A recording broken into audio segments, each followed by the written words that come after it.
Yeah. Gravy, baby. Sweet balls of fire. Okay. 3, 2, 1. Hey, folks. Welcome to Bouncing Brains. I'm Sean Hatfield. And I'm Freddy G, and I'm not sure why I'm here. Hola. Yo como cola. Joining us today is the lovely comedian, musician, Porn star. we don't talk Porn about that. director. Oh, porn that's director. nice. Moving on up. Shoot. Oh, that's the step up? It is. Oh, okay. That's, Yeah. well, if I'm ever in the porn industry, I'll make sure that I want to start at star level and not move I up. actually have a true story about being a porn director, dude. And we're off with Christian Oviedo. You had already said his name, right? No, I hadn't. Yeah. Oh. You want to hear the porn story? Well, I mean, if that's the way course. we're going to kick it off, that's just might as well go ahead. Because I've only Hey. told a few people. Hey, head first. All right. I was like 15. And do you guys know a website called Omegle? No. Yeah. Chat roulette? Yeah. Chat roulette. I heard of that one. Okay. Chevrolet. Yeah. What it basically is you video chat with random strangers all over the US, all over the world. And they just come in and chat with you, and they can like next you, right? They can just move on to the Like next. Tinder.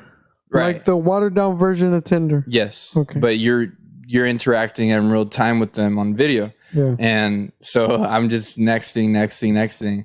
And then I stumble upon a naked couple.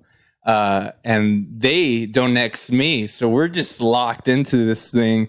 And they're like, you can chat with them, and they type, "Hey, we're about to fuck. What do you want to see us do?" And I'm like, suck his dick.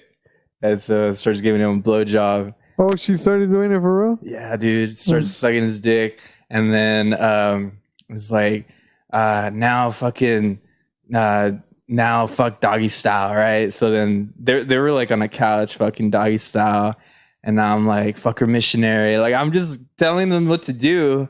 And this lasted for a good while until I decided, you know what? I'm just you know, because I'm like directing a porno in a way. Why not fucking jack off to my own masterpiece? And it was amazing. And then I nexted them after I came because and then I realized I'm underage watching this fucking these strangers fuck for me specifically. Hence, that's where the director credit came Yeah, from. man, that's my only credit. And You should start a IMDb page. some lovely courteous Indian couple out there knows who I am. I hope so. I hope they remember me. Because I mean, they literally made love at my direction. Like I was telling you, do that, do this. There was some passion it involved. kind of felt good, huh? Okay. It felt good for all three of us. It really did. It brought us together, you know. It brought you closer together. I want to say that was one of my... Because, dude, I got addicted to that fucking website. I would be on it every day for a good while. And then I have another cool experience on that website where I... do you know the band Kings of Leon? No. Have you ever heard of them? You heard of them? I came across one of their groupies, and she was just trying on all these fucking sexy outfits for me. Not even asking. Like, she was just, I don't know what the fuck she was doing, but she was like trying all these like lingerie things and stuff. And then in the middle of that, she's like, "Oh, hey, you like Kings of Leon?" I'm like, "Yeah, I like Sex on Fire." And she's like, "I had sex with the singer." I was like, "No shit. I'm gonna immortalize you on a Facebook status." I like posted it. Yeah, that's my my chat roulette. So this kind of ties into it, but kind of doesn't. I don't know why the question popped into my head. What? But what is the most hateful, revengeful, but yet pity shit that you've ever done to a chick because she pissed you off after y'all been fucking and everything? Ooh. Like, I'll give you an example. Pass. And I'll give you an example. And I'm not saying I've done this, but it's just it's the first example I can think of. Like, if she send you nudies and you posted them up like publicly. That's exactly what I did. Yeah. You lying? I'm not lying, dude. I'm not lying. I'm sorry. I just want you to both know I'm judging the shit out of you. Yeah. I mean, it's me. I would bro. not expect any less of you. Hey, but if she's watching this, I really doubt it. Thanks a lot, Dick. She just added me back on Snap. I think we're on good terms. She fucking hated me for the longest time. She even told me, I fucking hate you. Because I did do that on this it's now shut down website. It was like a revenge girlfriend website that went under because so many fucking chicks, I guess they complained about it.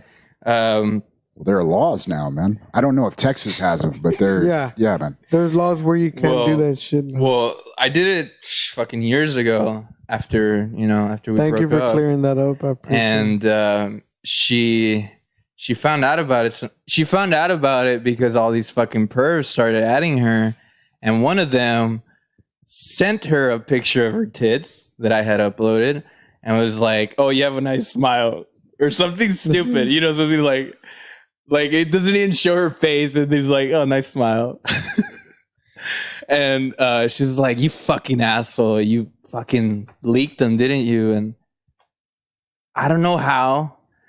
I really don't know how, but I still managed to hook up with her even after I did that god awful thing. So, well, again, I'm sorry.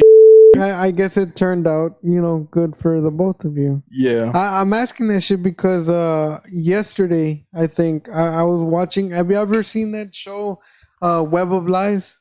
No. Where they basically the premise of the show is people meet online and then the guy or girl turns out to be a killer or a psycho. That's the whole fucking premise. Whatever, right? Point is that I saw one where same thing, they meet, whatever, they have a good time, shit goes sour, the guy turns out to be a psycho, whatever.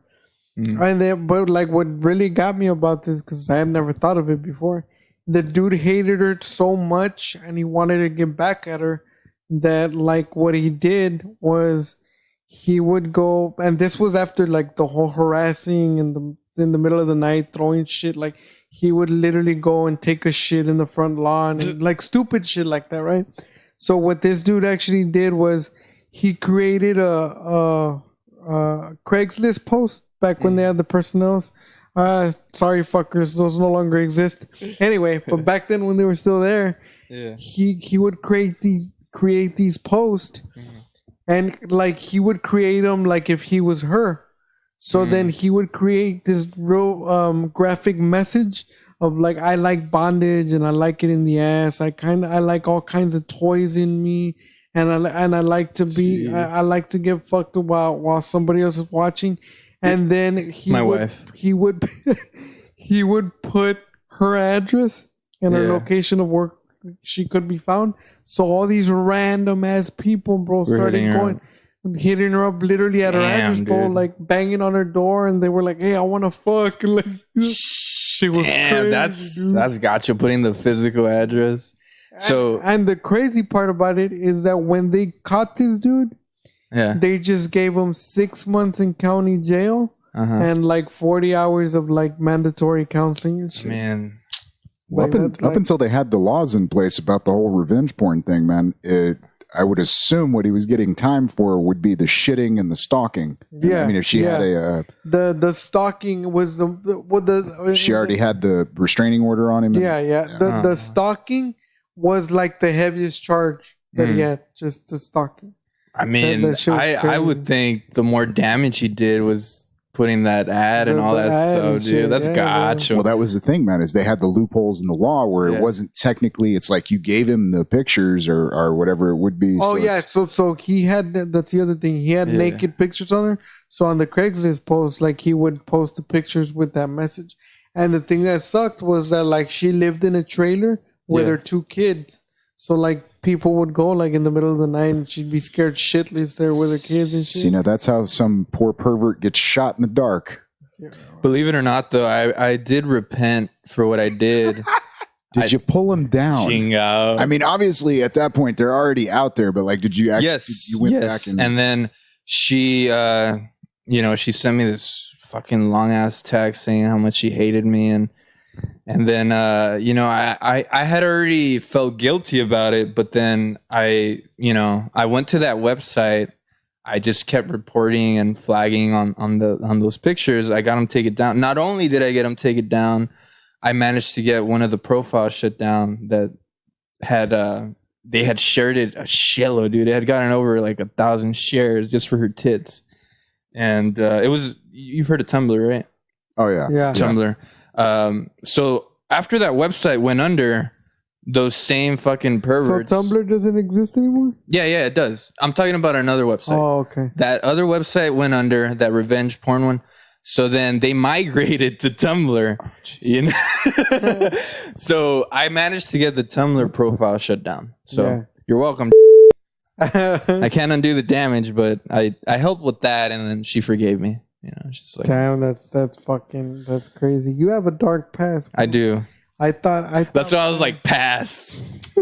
I thought my past was dark, but I'm an open book, man. Like, I can tell. I regret the shit I've done, but I'll still talk about it. I'm the same way, man. You know why I'm the same way? Because I feel that through my fuck ups, through my bullshit, no matter how fucked up it was, not only do I learn, but now that we do this shit, it's like I feel that somebody can listen and maybe can learn from, like, don't do what Freddy did or some shit, you know what I'm saying? Right. So I'm glad to say, man, I have been mean to not only like just generally people, but like also chicks I've been in relationships with. I've been mean, but it's always been one-on-one. I never tried to get anyone else involved. So it's like all the apology had to be, direct. Fingers fucking crossed, man, if I didn't do anything blacked out or something. But it's because you're from another generation, man. Fucker, we're both millennials. but still, I just actually, feel like, technically speaking, we're all millennials. But no, well, hold on, 24, 24. Yeah. Okay, actually, you might be them Generation Z's. Yeah, that's what I was gonna say. He's more on that side. I don't even think, honestly. Do you remember what rotary phones look like? I feel like a 90s kid. Yeah, I feel like I am, because I still remember the cartoons. So that's all that matters. No, do you remember the rotary phone? Do you know what a rotary phone is? Yeah. Oh, okay. So you still remember what I remember caller ID. Well, caller ID is not that old. No. Do you remember before caller ID? Yeah. Rotary. And then what other ones were there? I just realized I was making the hand gesture for the rotary and the before. Okay. Yeah, I don't know. Did you ever had to hit on the fucking your TV to get a picture? Yes. Did you ever have to fucking put the little aluminum foil on the tips of the fucking antenna to get a picture? You didn't know that fucking I remember trick, huh? blowing on the fucking game cartridges. Oh. Well, I guess that kind of counts. And you just made me realize just how fucking old I am. I was going for that. Yeah. Well, It's fucked up. I remember reading an article a couple of years back where they were talking about the fact that blowing on the game cartridges probably did much more long-term damage. Like maybe you got maybe you got the lint out of there that may have been in there, but that moisture just killed the card. And then I did something worse, man, because after a while, like, my games got so old that they stopped working. And I mean, now I know as a grown ass person that, like any other piece of electronic equipment, it's gonna give out, after years of usage. Mm-hmm. Or I was determined to fucking make my Mario work because it's the only friend I had when I was a kid. So what I did was I got out the swabs, the cotton swabs, and I got alcohol, and I would clean the fucking and then not knowing my dumbass that I could have blown myself up, and then I would stick it in the thing. But guess what? It would work. Well, actually, I wouldn't assume it would. It would dissipate probably before it would catch fire or anything. But the alcohol will weaken the bonds on that board. Yeah. So you You just reminded me of this time in my childhood. I had a fucking neighbor who he used to call me a jinx because I would go over and play his Nintendo 64, and I shit you not, dude. For some reason, he pinpointed the deaths of 3 Nintendo 64s on me. He's like, you fucking broke all of them, man. Yeah, I broke the black one, and then he got like one of those cool blue see-through ones, and then a red one. And he's like, you fuck it all up, Christian. You fucking destroy all my shit. Just come over tomorrow, man. It's like, even though I would break all his shit, he's still like, yeah, man, come play Smash. You're 24, right? Mm-hmm. Well, this might be a little.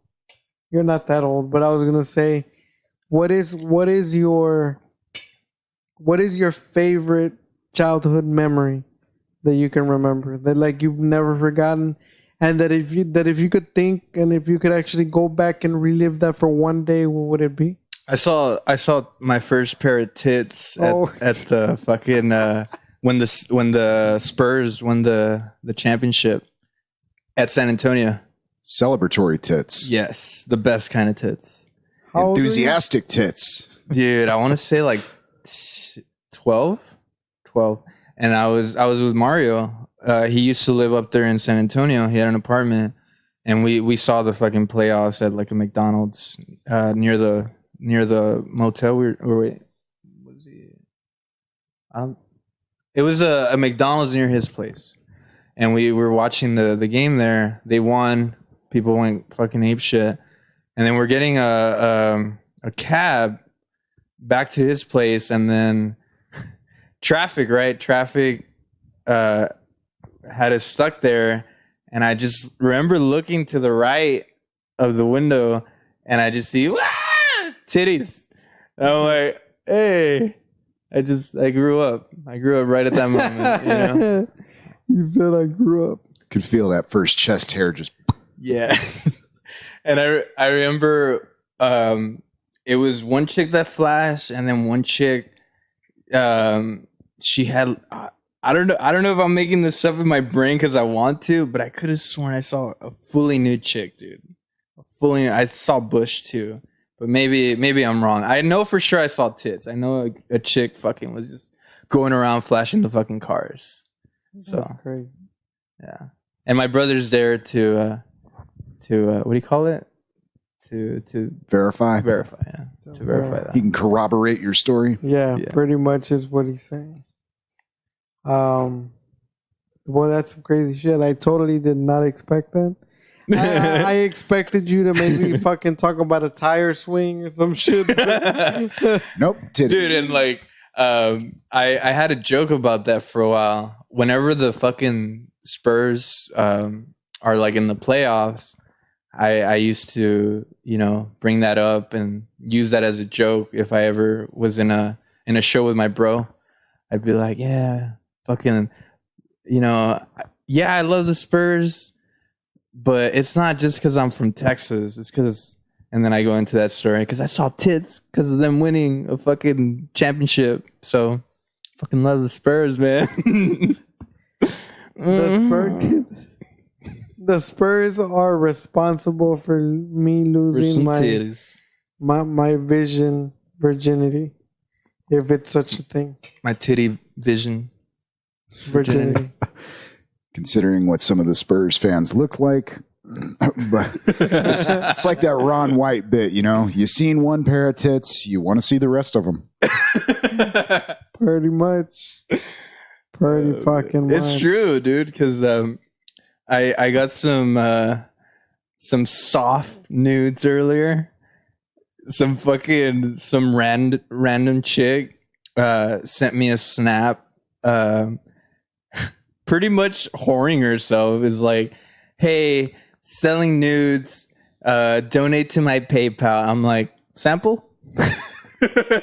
And then she sent me like five soft nudes. I can almost guarantee, like I'm 98% sure that was a dude with a penis. No, I'm not saying that the pictures was She has short hair, I'm saying that the small dude... titties, nice ass. Huge bulge. Man, fuck you guys. No, hey, she has little titties, but then I was like, they're cute, dude. I like little titties. You know, it's funny because I'm an ass man, but a lot of my exes have fucking huge tits. I don't get it. You know, I've only had the pleasure of dating like maybe one or two big fucking bootied girls, and I miss you so much. But yeah, it's weird. I end up with really smart girls, you know. Yeah, big breasted women that should be in milk commercials. Maybe. We get you. We complete. I'm sorry. We would like to meet this mystery Miss. She's cool. She's cool. Yeah. The more you repeat the name, the more I keep thinking I might have to go back and bleep it out on this fucking broadcast. You know, it's funny. You actually met her, Sean. Long time ago. Sean's when we like, had do I want to be incriminated? when we had that one involved. podcast, I forget his name, but it was back in Cena on the stage when Gazar had that podcast. Right. And it was for that chubby black dude. What was his name again? He had Blair? just headline. Blair? No, not Blair. Not Blair. He's more. Damn it. You know who I'm talking about, right? You know what, man? Honestly, they all kind of run together, and Eddie took down the files for it. The only one that's still up is the last one we did with John Stringer. What the fuck was his name? Man? This was years ago, like 3-4 years ago. Yeah. Oh, motherfucking hell! From he's from Houston, right? No, not from Houston, but D. Williams. Yes. D. Williams. Yes. D. Okay. Williams. Shout out to D. Williams. Man. She sat down on that one with me because she was my date, right? Obviously, and yeah, she was there, like next to me, while I made an ass of myself.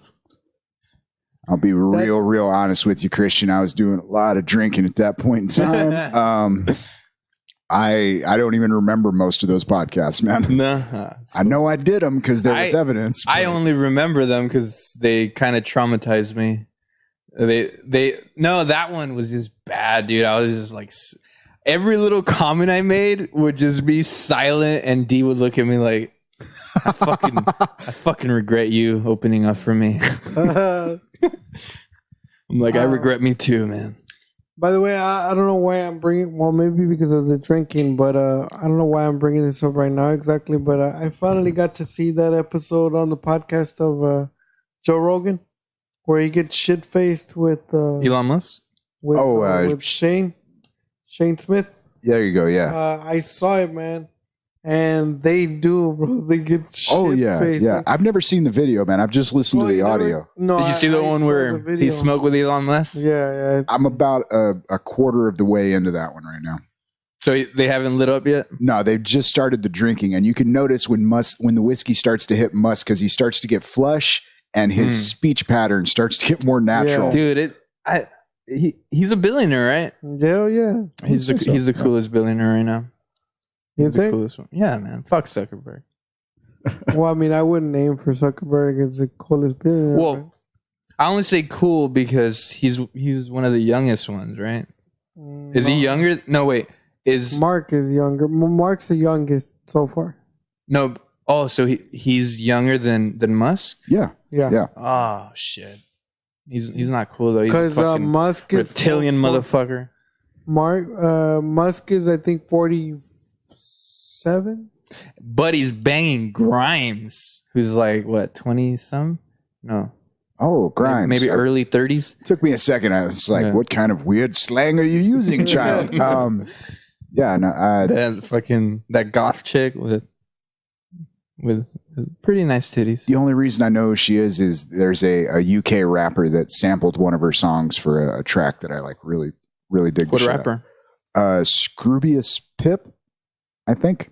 Damn, you white. I was thinking the same thing. Scroobius Pip. Yeah. Okay. I'll send you a track one time, man. You might dig on it. Hey, did you see the trash humper scene I sent you? The comedian? Yeah. Dude, I knew there was a fucking another video because you and a couple other people have sent me YouTube videos on Messenger, and it's like, I gotta watch that later. And Chinga. You liked it, motherfucker. False news, fake news. I think it was you and John that sent me the same video. The Joe Rogan meets Joe Rogan. John sent me that video. I haven't watched it yet. I'm not gonna lie, I haven't watched it either. But have you seen it? No. Fuck. Then never mind. I was gonna say, is it really good? Like, is it really gonna be worth my time, or is it something that's gonna piss me off? That's what I was gonna ask. Okay, I know. I mean, obviously, I know you guys are fans of his podcast, but I recently saw that Joe Rogan made the top 10 worst comedians list. What do you guys think about that? Worst comedians? Yes. I disagree completely, man. I mean, don't get me wrong. I've seen some of his shit. Biased. No, like there's some of his older albums that it's hit and miss. He's got some good jokes on there, but some of a lot of the album doesn't really work. But nah, man. What was the last one? The main thing I took away from it is that he just yells a lot. And I mean, no, then have you seen the Kardashian bit where he's talking about basically how Bruce became Caitlyn? It's like they just like hover over his bed like harpies, just like, you want to be a woman. I'd fuck it up if I'm trying to repeat it, but he's like on this, like perched on the stool, like some sort of like a bird, like, and it's the physical comedy plus he does. He's loud, but a lot of his material. It works though. Yeah, man, I enjoy his shit. I have seen much. I can name 10 worst comics. So I think we can all do that. What are your thoughts on Dane Cook? I don't like him, and I just, and Sean sometimes disagrees with me on this point. Not about Dane Cook, but about the, like what I'm about to say. The point. I just like don't really have any respect for like people that either steal shit or just kind of don't write their own stuff. And Dane Cook has been talks of stealing. What do you think about Carlos Mencia? Same. I don't like that fucker at all, bro. Like I don't. I can openly say it. I don't like Carlos Mencia. I don't like Amy Schumer.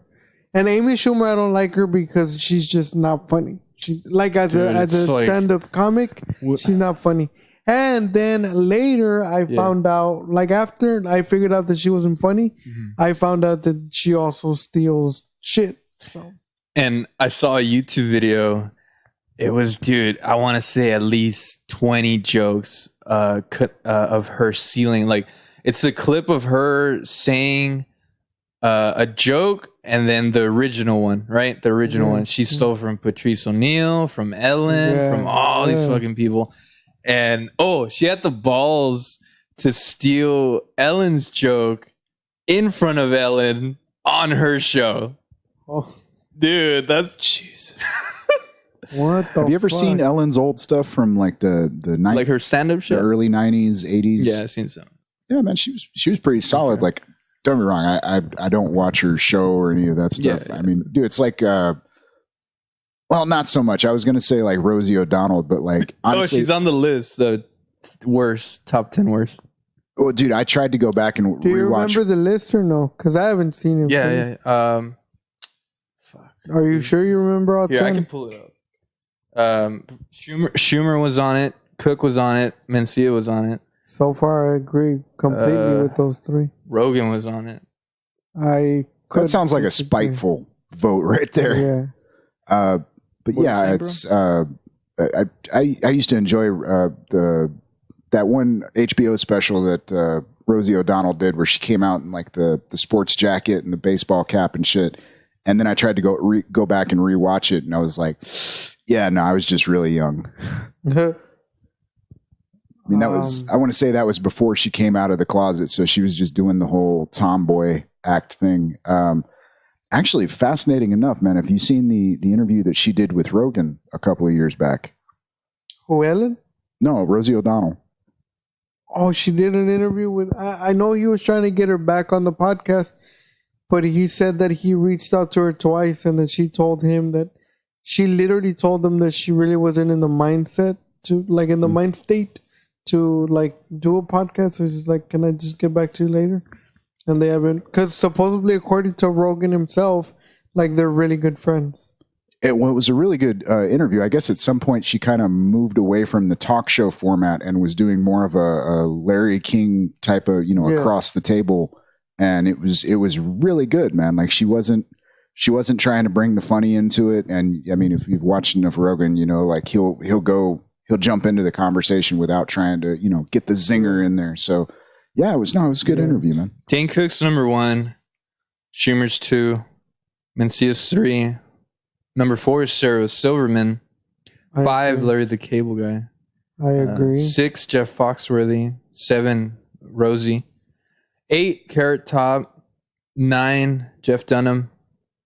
10, Kathy Griffin. Holy shit, she looks Where's Joe Rogan? She looks fucking gross, dude.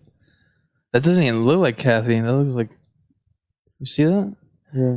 That's without the war paint. Joe Rogan's 11. So then it was... Honorable mention. All right, there was all right, Foxworthy, Rogan, and then you said another name in there that but yeah, man. Jeff Dunham? No, I'm not. I would not in Larry? a million years try to defend Dunham. Sarah Silverman? Oh, Silverman. I haven't seen her shit in quite a few years, but I remember enjoying the fuck out of Jesus' Magic. That was when she was still dating, what's his name, Jimmy Kimmel, and she was doing the whole bit about... When she was still funny, or kind of funny. Yeah. She did this whole bit about... He probably ghost wrote for her, dude. Huh? He probably ghost wrote for her, Maybe. All things being possible, man, but I don't find Jimmy Kimmel that funny. That's true. I agree. 12 is Andy Dick. 13, Russell Brand. 14 is Gallagher. 15, Jimmy Fallon. Tom Green. Who the fuck's Frankie Boyle? Have you heard of that? He's a Scottish comic. He's yeah, it says right there, Scottish comic.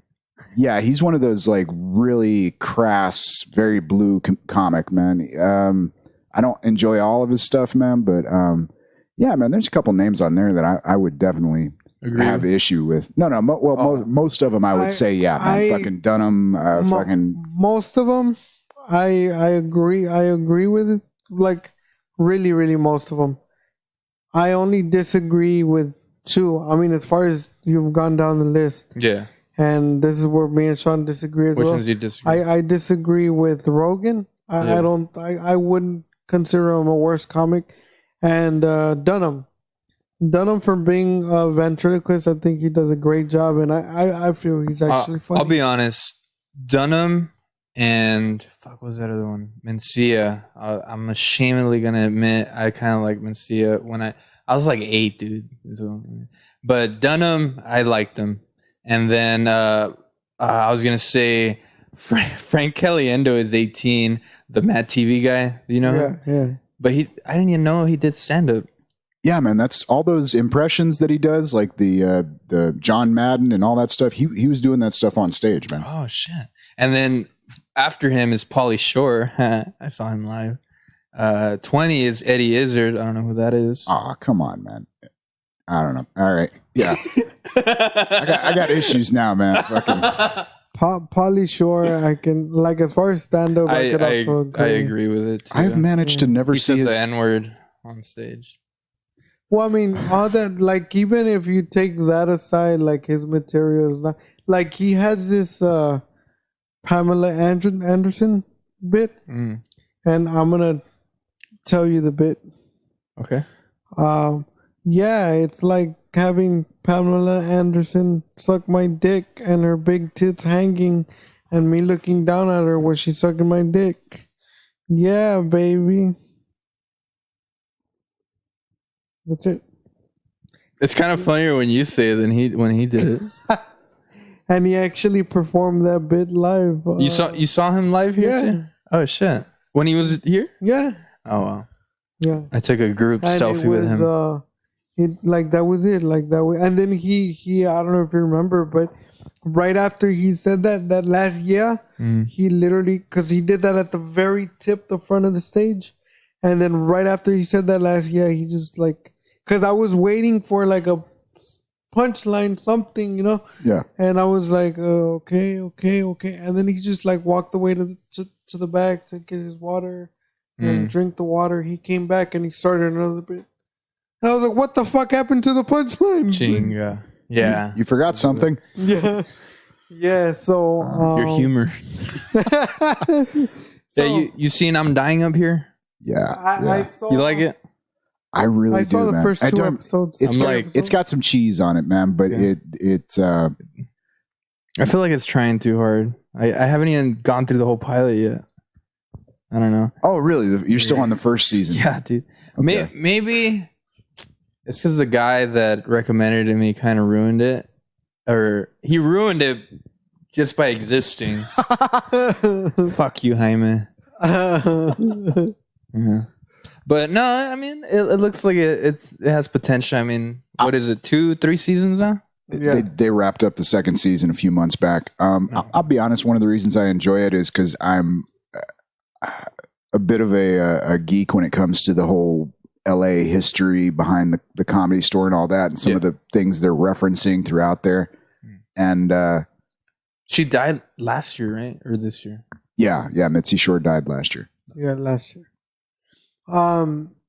They since you were talking about Rogan and YouTube, they say that if you ever want to run into Joe Rogan, like Joe Rogan and the fat fuck, what's his name? Joey Diaz? That one. And then, no disrespect to Joey Diaz. I like Joey Diaz, but I just couldn't remember his name. Much love, cocksucker. Yeah. But if you ever want to run into Joe Rogan, Have an 8-ball? or Joey Diaz, any day of the week, like you have a 90% chance of running into them at the Comedy Store. They go there like 3 to 4 times a week. So who's the owner now? Is it Pauly? I'm pretty sure Pauly has a stake, but if I remember correctly, there is another owner. Pauly's not the main guy. sole owner. My understanding at one point was it was him and his brother were kind of co-owning the joint. Yeah, There was a bit of but now I think as of 20, and somebody Google and fact check me, but I think as of 2016 or 20, because his mom had kind of like led away from the business like before she passed because of health issues and shit that she couldn't do. Yeah. But I know that Pauly was in like the sole owner. There was somebody else that was running the whole show. Pauly was part owner, and then his brother. But I can't remember who the other person was. I want to even say that I think it was an uncle. I think. I'm not sure. I never really looked too far into it, man, because I mean, Yeah, it me was, neither. Dude. Okay, so under the you got more names? Pauly, no, I was gonna say Pauly's number 19, and then when it goes into why he's shitty, it's like it says a lot when a Goofy movie is by far and away your funniest movie. He wasn't even the main star, and his face wasn't even on screen. You can go through an entire set and not even smile once. His jokes lack any punchline, like you said, are completely inane. And after he's done, your IQ has dropped at least 50 points. He deserves to be on top. Damn, Damn, that's brutal. All right. Paula Poundstone. I do you know that will- one? I know who she is, man, but There's not even a picture of her. It's been so long since I've seen Paula Poundstone do comedy that I won't even venture in on that one. So she's 21. 22 is somebody named Frank Skinner. But you know what I was gonna say along with that comment that you were saying about Pauly Shore. You know who also kind of does the same thing, but the reason that I think it works for him is because he has a way of captivating the audience, even if there's no punchline. Joey Diaz. If you look at lot of Joey Diaz's sets, like he doesn't have that formal premise, punchline, tagline, segue, premise, like, because I've listened to him, like I've watched and listened, and he really doesn't. Like he's really more of a let me tell you a story real quick. Yeah, he's kind of more of like let me tell you a story real quick, and if you think it's funny, fine. And if you don't, I'm cool. I agree because, I've actually only have seen Joey Diaz's comedy from the Maron show. Did you see him? I still haven't watched Maron. Maron, okay. He comes out on there like 1 or 2 episodes, and I agree with that because from what I remember seeing, he gives off like a charismatic fat party guy type of vibe, like. Hey, I just did some coke. Come fucking listen to me ramble, you know? Dude, if I was going to try to introduce somebody to Joey Diaz, the first thing I would show him is Joey Karate. Yeah. Dude, those are fucking... He would do videos before each of the UFC matches or the UFC events, man. Yeah. And he comes out and it's the whole bit is he's supposed to be like this like underground like cage fighting like Cuban karate black belt. And just be like, I fought in a Kumite, dog. Yeah, those are and pretty. He could actually like kind of do like the front kicks and like he's wearing the gi and shit. And so he did like a parody of that type of shit, or like of like a cage fighter. You ever seen what's his name? Sensei Ken, I think is fuck. No, I can't remember the dude's name, but the guy would wear the red gi and he came out with like the huge like handlebar mustache and like. He was basically doing like a martial arts parody before anyone else kind of started, I think. It's hilarious shit, man. Like the kind of, you got to kick him right in the dick. That kind of shit. Joey Karate, though, he was like a comedy dude? No, that's Joey Diaz, man. That's Joey Diaz. That's his thing. It was a series of videos he was doing for a while. That he was doing on YouTube for a while. Shit. Real quick, one night doesn't have to be real quick, but most underrated comic in your point of view. Underrated. Dimitri Martin. See, it made you think. You're just like, huh? No. I know what you're talking about. Oh, okay. But it made me think because I was thinking like, yeah, I could see that. So you know who that is? No, I know who it is. I'm just saying. I was trying to correlate. I was thinking to myself, is he really underrated? Yeah, because not a lot of people would know who but is. You know what I mean by underrated. Underrated, I mean that he's underrated. He's not really known or popular, but he actually is really good. Like, he's better than what people expect. Yeah. Yours? I was about to ask you what you meant by underrated, because I think a lot of people sleep on Jeff Foxworthy. But to throw one out there that like a lot of people don't fucking know, man, Adam Ferrara.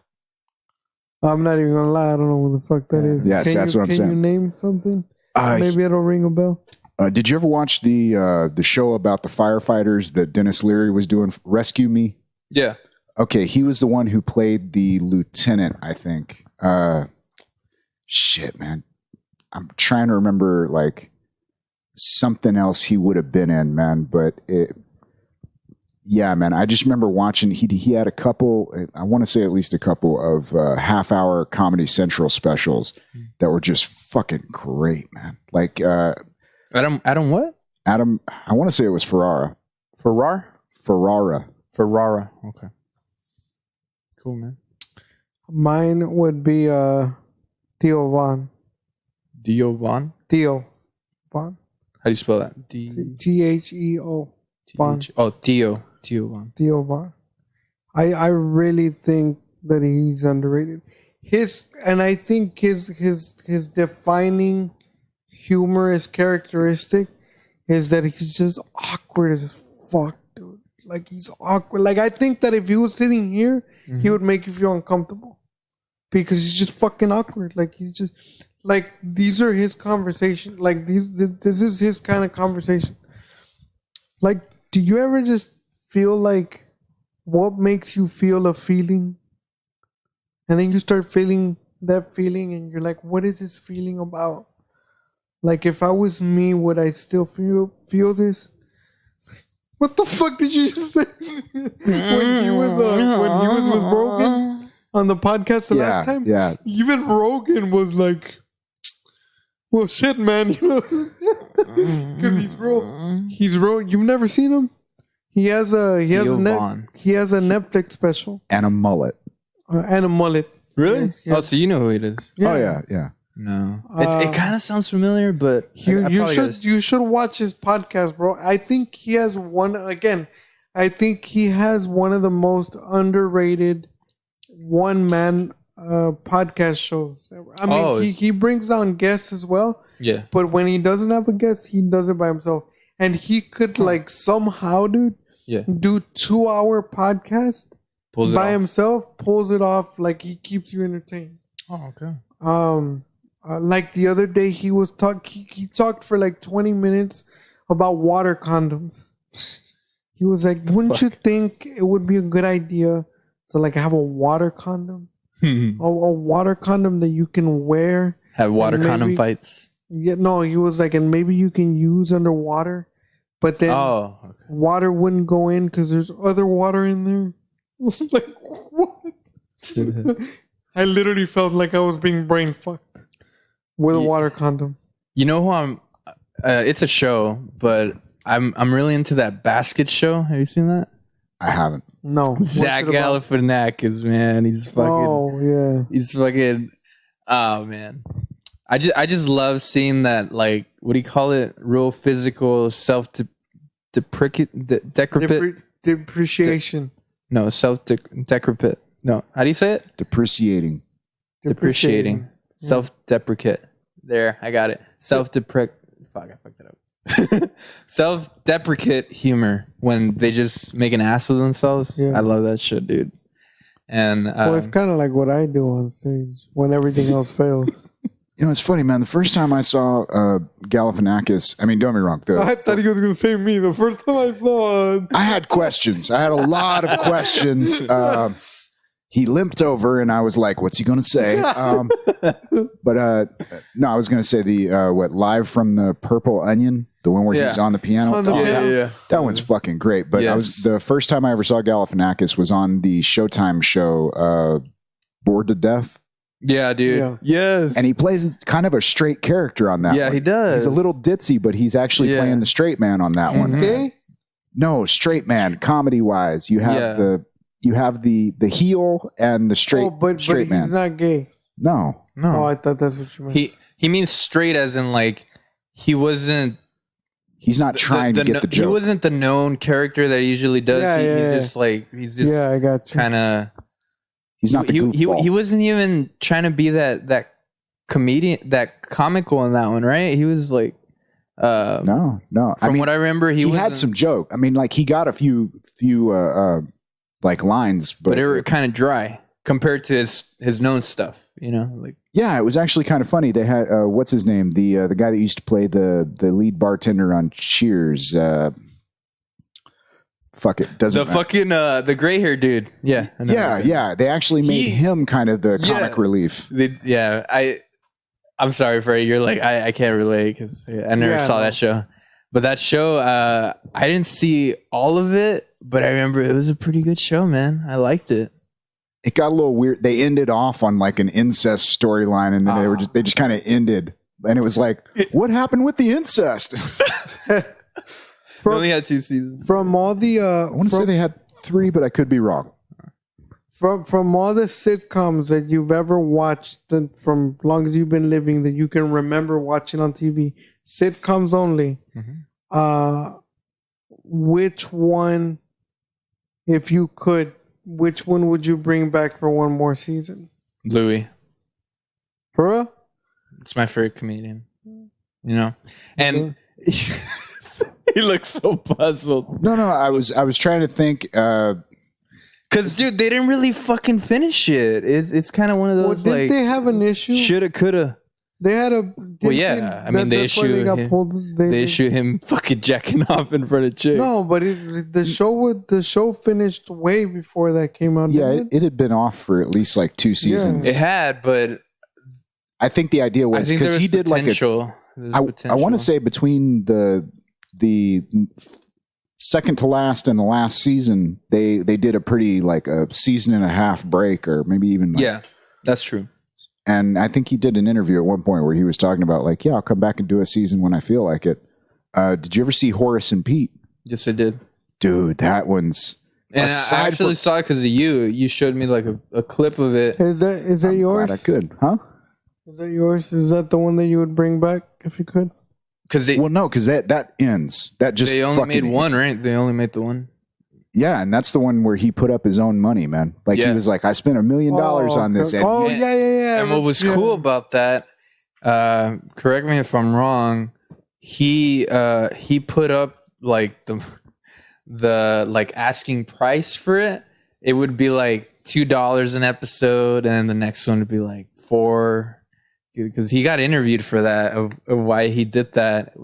It jumped up, but then he lowered it back to like $3 an episode. Like he's just like, oh yeah, that was just me messing with the thing, you know. Like one of the things I loved about that show was like there are some episodes that are like 25 minutes long, and then there's one that's I want to say like an hour and a half long, and then he was just having fun with it, he didn't even tell anybody. He was just like, hey, I did this thing. Yes, that's what I love about him. He got offered that opportunity to make a show, but he did it in his own rules. Like they're like, okay, tell us what it's about. He's like, no. He's like, and they're like, tell us who's gonna be in it. No. And he was just real like aloof about it. It like, was his money, so yeah. Pretty sure when you that was the weird thing though, man, because he put up like a shitload of money for it. He had a bunch of famous fucking people. Like he actually, who was the bartender again? Because that guy was fucking cool. Alan Alda. What has he been in? MASH. He's been in a bunch of stuff, but MASH is what I mean. What he's known for. Yeah. Hawkeye Pierce. He was fucking good. I remember. Oh, dude, that was just some of those lines that he dropped were just fucking great, man. And he's not a redeemable character, man. He's like horrible. But it's honest. It's honest. Yeah, man. Dude, that one episode where he wakes up the next morning after having the one night stand with the chick, and she's like. I forget how the conversation starts, but basically she's like, how do you know I'm not a transsexual? He's like, oh shit, I don't. And then like they kind of have this like philosophical moment, and she's like, and there's no resolution. There's no like, I gotcha. It's just a fucking like, just like one of the, like a cold little moment of like, or not cold. That's the wrong word for it, but it's just deadpan. Yeah. And in a lot of it, there was no laugh track. There was a good little soundtrack to it, but yeah, man, and it was shot like an old school sitcom, multiple camera, kind of. All right, I actually enjoyed Lucky Louie. I understand why people didn't like Lucky Louie. This is one of his first ones, right? That was the one he did for HBO. That looked like it. Everything was like it looked like a family friendly and stuff.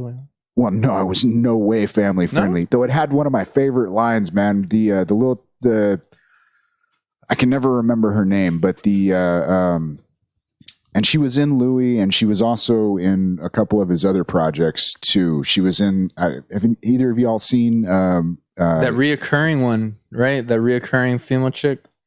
Yeah, female chick, little short chick, black hair. Yeah. Dude. She comes out in Louis too, right?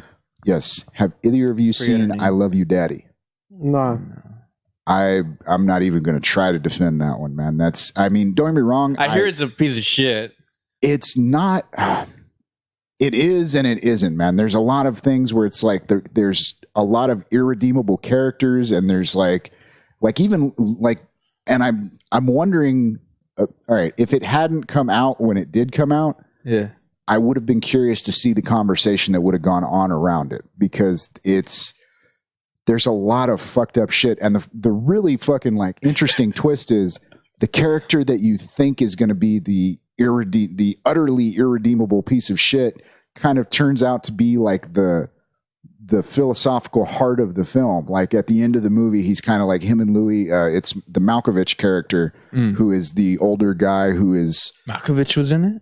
Yeah, John Malkovich was in it. Wow. He's because the whole idea is Louis' daughter in the movie is kind of seeing this older, like really older director. Malkovich? Yeah. Okay. Yeah. And I kind of want to see it now, you know, to see what it's about. If you're a fan of Louis C.K.'s work, I'd say see it. Wait, does he come out in Pootie Tang? He wrote Pootie Tang. I know he but wrote, they fucked it up. Wait, Chris Rock comes out in Pootie Tang? Yeah. Okay. He plays the dad, I think. Chinga. Wait, who?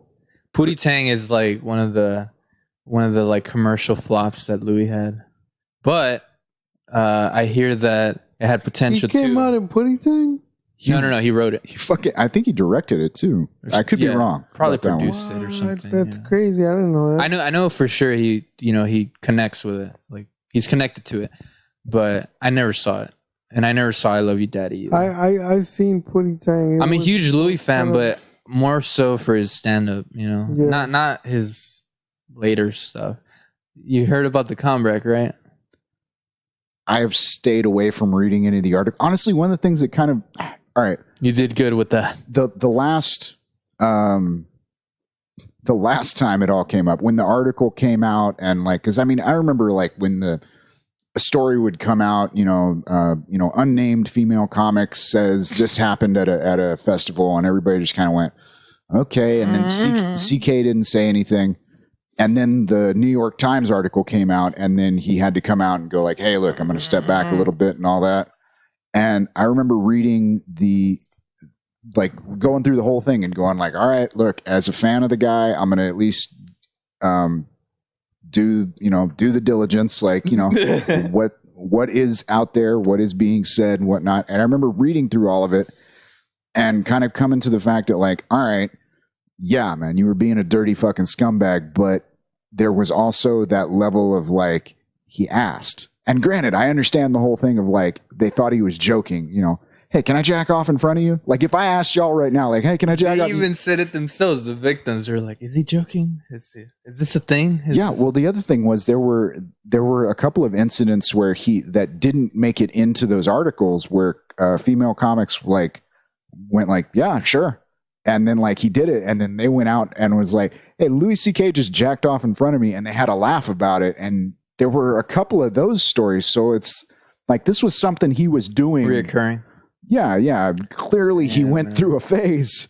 But the fucked up part, or the part that is a little bit disappointing to me, is like this, since he's doing the comeback thing, a lot of these stories are coming out, and he was blocking the doorway. There was, all this, and they're like being very hyperbolic about it, or at least it seems hyperbolic to me, because I remember reading all of these accounts and going like, okay, yeah, some shameful shit, but nothing monstrous. And then you go and read some of these articles that are coming out now, and they're trying to paint him as like monstrous, and it's like, I think they're just trying to milk it, That's possible. But I still, I'll admit, because I'll still say it. He's my favorite comic, but for a while, I wouldn't say that. For a while, I was like, fuck, man. Now I gotta substitute it with like Hedberg, or like, Right.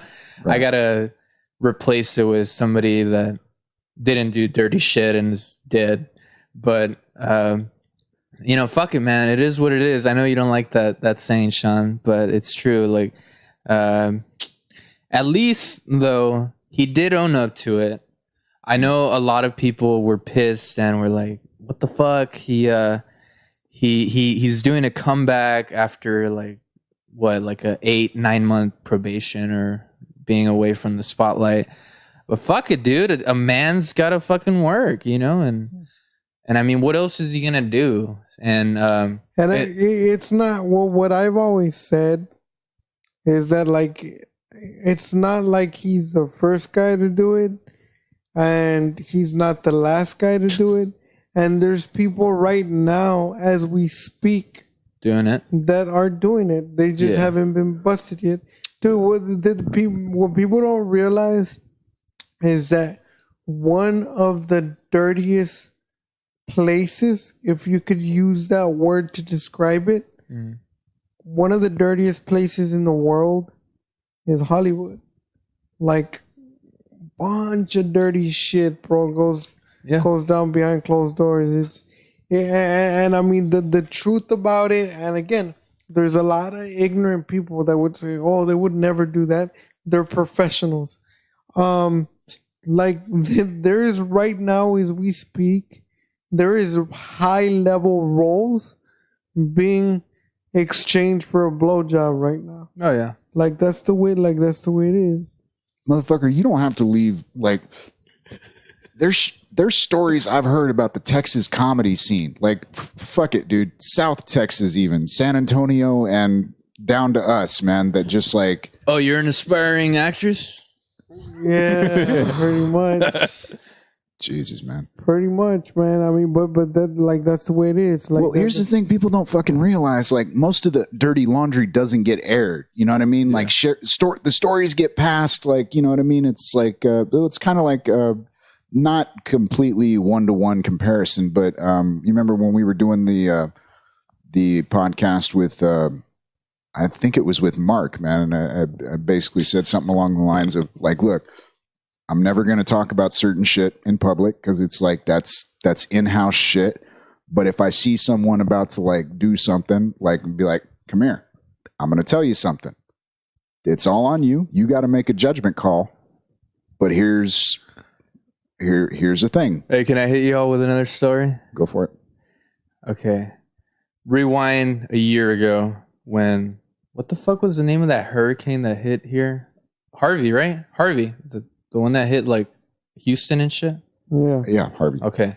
So the only time that I decide to leave town for a few days and I get stuck in a fucking hurricane, I'm up in San Marcos with my buddy because we're going to go to Austin to see a show.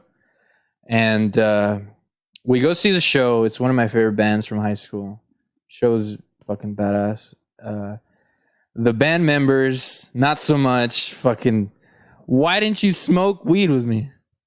Fucking assholes. And that's what they're known for. Is making stoner music. Fucking whatever. So then, I'm broke as shit. Wasted all my dollars to go up there and to be there for the weekend. I got my Greyhound ticket to leave like at 2, 3 at night. So I'm waiting at the bus station. My friend dropped me off. The fucking hurricane's coming strong. It's fucking raining hard.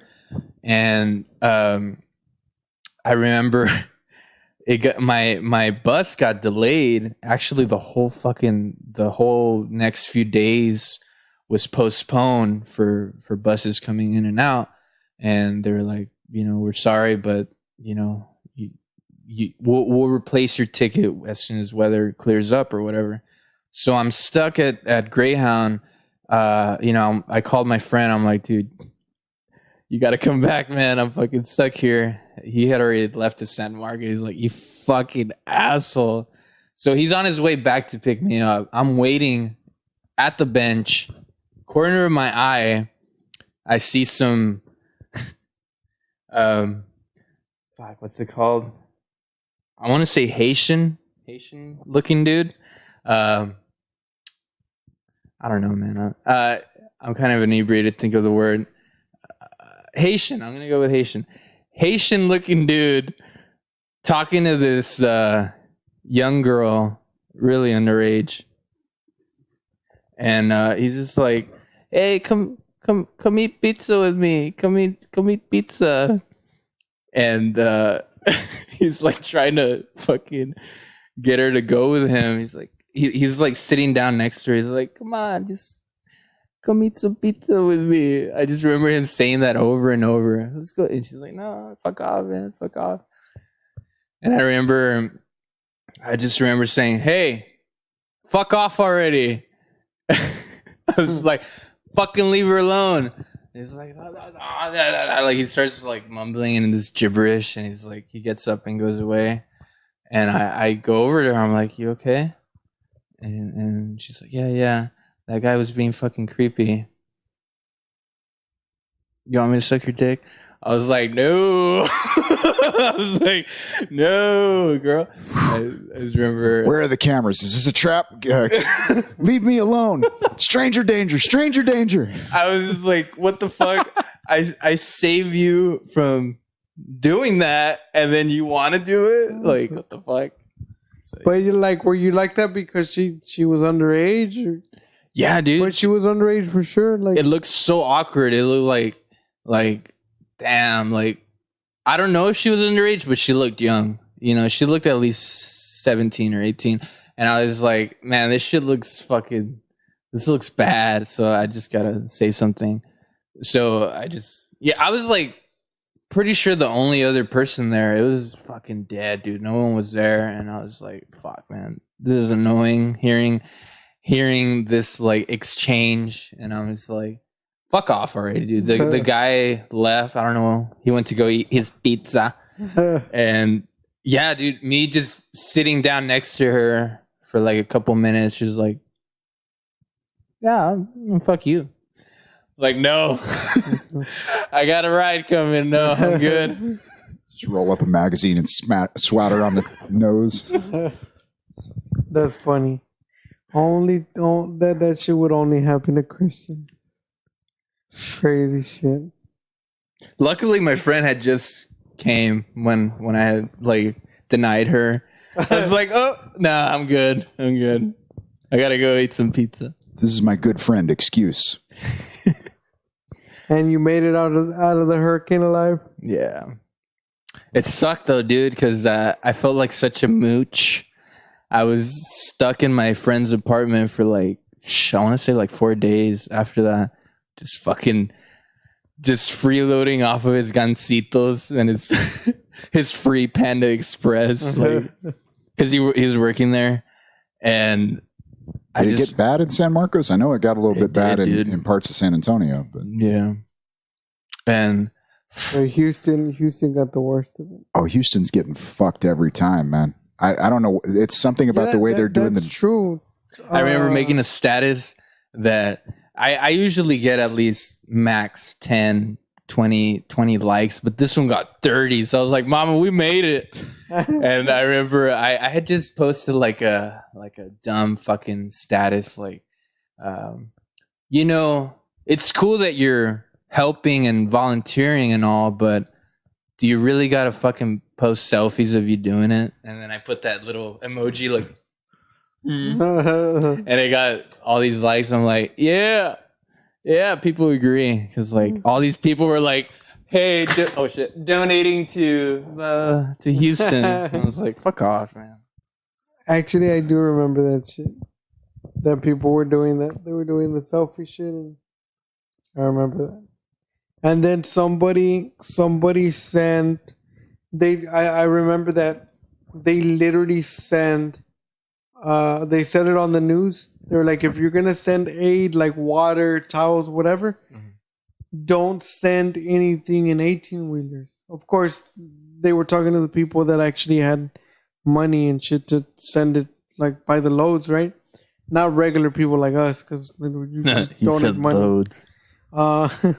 So they literally said, don't send anything in trucks, because there's no way. Like, send everything airborne.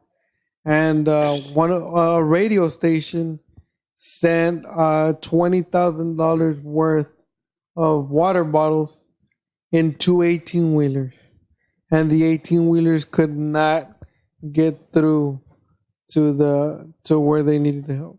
What was that fucker's name again? Osteen, right? Who? The pastor? Yeah.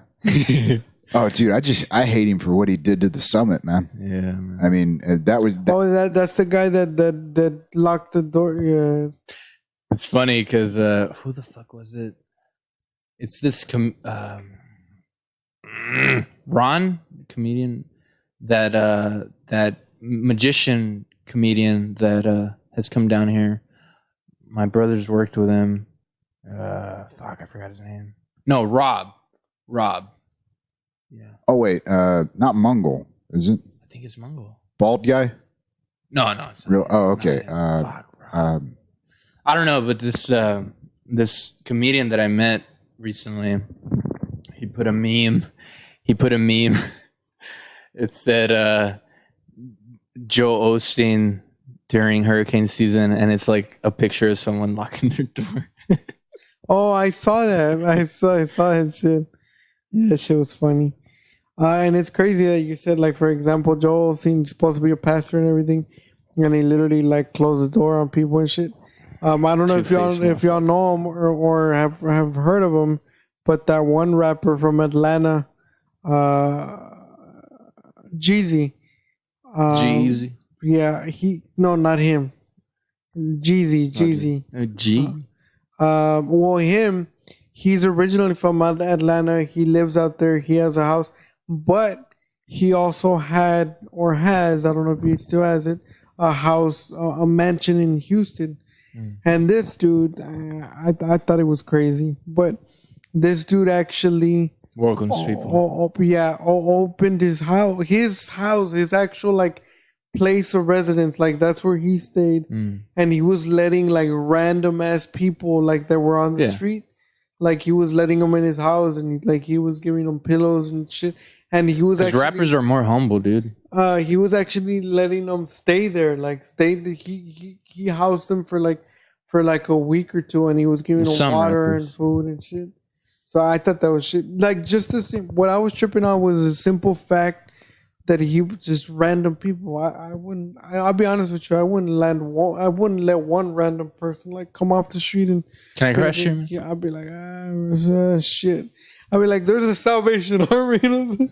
But yeah, dude. Like, and mind you, this dude's like a millionaire. Like he has shit. You can probably steal his doorknob and make a fortune out of it. There was this other meme I saw. It was like, it was like at the top it was good pastor, and it was like those tacos pastor. Oh yeah. And then at the bottom bad pastor, and it was Joel Osteen. I saw that one too. That shit was funny. Hey, but you brought up that shit about airborne donations. Yeah. It just reminded me of this movie I saw recently. Again, Harmony Kareem. You need to see that clip, fucking Sean. I will. Like I said, I had completely forgot because I just had like 3 or 4 videos that people had sent me that I was like, I gotta watch these, but I just didn't. It's because my other dream besides comedy and music is to make a movie, and I like that. I thought you already did. Oh wait, you were the director. I wish I would have recorded that shit, man. Fucking real religious experience. Just real quick note and then get back to your story. But y'all do know, well, I've never tried it, but I've heard that you can literally like record a porn, like make a porn like yourself. Selfie stick. And you can upload it to Pornhub like no problem. Yeah. I didn't know that. Amateur. I just found that out. Homemade. Yeah, dude, basically the same kind of setup that all the other like streaming hosting sites, YouTube, Twitch, Ustream, Vimeo, all those. Yeah, man, it's the same thing for Pornhub. It's just you have to be able to prove, age and all. Yeah. But anybody can make a porno and just put it up on Pornhub. Yeah. No. That's crazy. I didn't know that. It was new to me, I guess. Yeah. How do you think they get amateur porn? No, but no, because they actually, for that, they even have a casting call. Sometimes. Well, that's what I'm saying. But I thought that's the way porn worked. Nah. Like there's casting calls. You can do it. DIY. All right. We'll talk about this after the podcast, man. But there's something. Why not? No, we can talk about it now. No, I'm telling you, I'm not going to talk about it right now. We'll talk to you about it after the podcast. But there is, well, first of all, I don't know if we actually ever talked about that, but we have kind of bounced back and forth. Bounce brains. We have bounced brains. Hey, that was a good one. We bounce brains back and forth. I was telling John, man, he could do a spinoff called Bouncing Brain, but that would be a little more blue, if you will. But yeah, the idea of actually posting this, there are podcasts that are up on Pornhub. There's not many of them. There's one where it's basically it's a chick shooting her own like porno in front of a webcam and shit, but she's also like she's talking about things and like, you know, looking up stuff online but no, there's legitimate podcasts. I actually had an idea, Sean, since we're doing this podcast, and I'm just gonna throw it out there because I don't think we'll. I know you joked about it, Freddy, but if I ever show up here and you don't have pants on, we're done, brother. We are done. Fuck. I like how me talking about making a movie just went into porn. Well, what I was gonna say. Has there ever been a conversation where it hasn't devolved into porn with you? What I was going to say was that I had this brilliant idea. I don't know how brilliant it really is. But since we do this podcast and it's recorded and it's on video and shit, and then you gave me the idea of like we can use Pornhub. I thought we could do another podcast, but for Pornhub, and we could call it Topless Tuesdays. And it would only be recorded once a week on Tuesdays. And you let your imagination run from there. Well, I can tell you, we would try to convince women. You're on another wavelength there, Freddy. Yeah, we try to convince women to come on and basically. Freddy's on a dry spell right now. I just, don't get too close. You got soft skin and hand. That green hat makes your eyes stand up.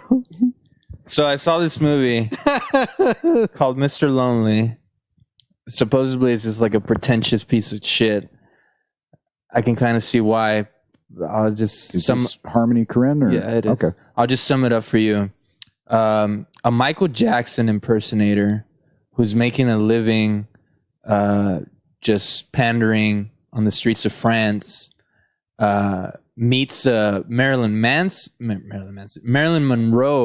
impersonator, and she invites him to like an island at the Netherlands for like a greatest show in the world, where they live in a community of other impersonators, has all these fucking people there. And so she invites him over there. Meanwhile that's happening, there's a subplot of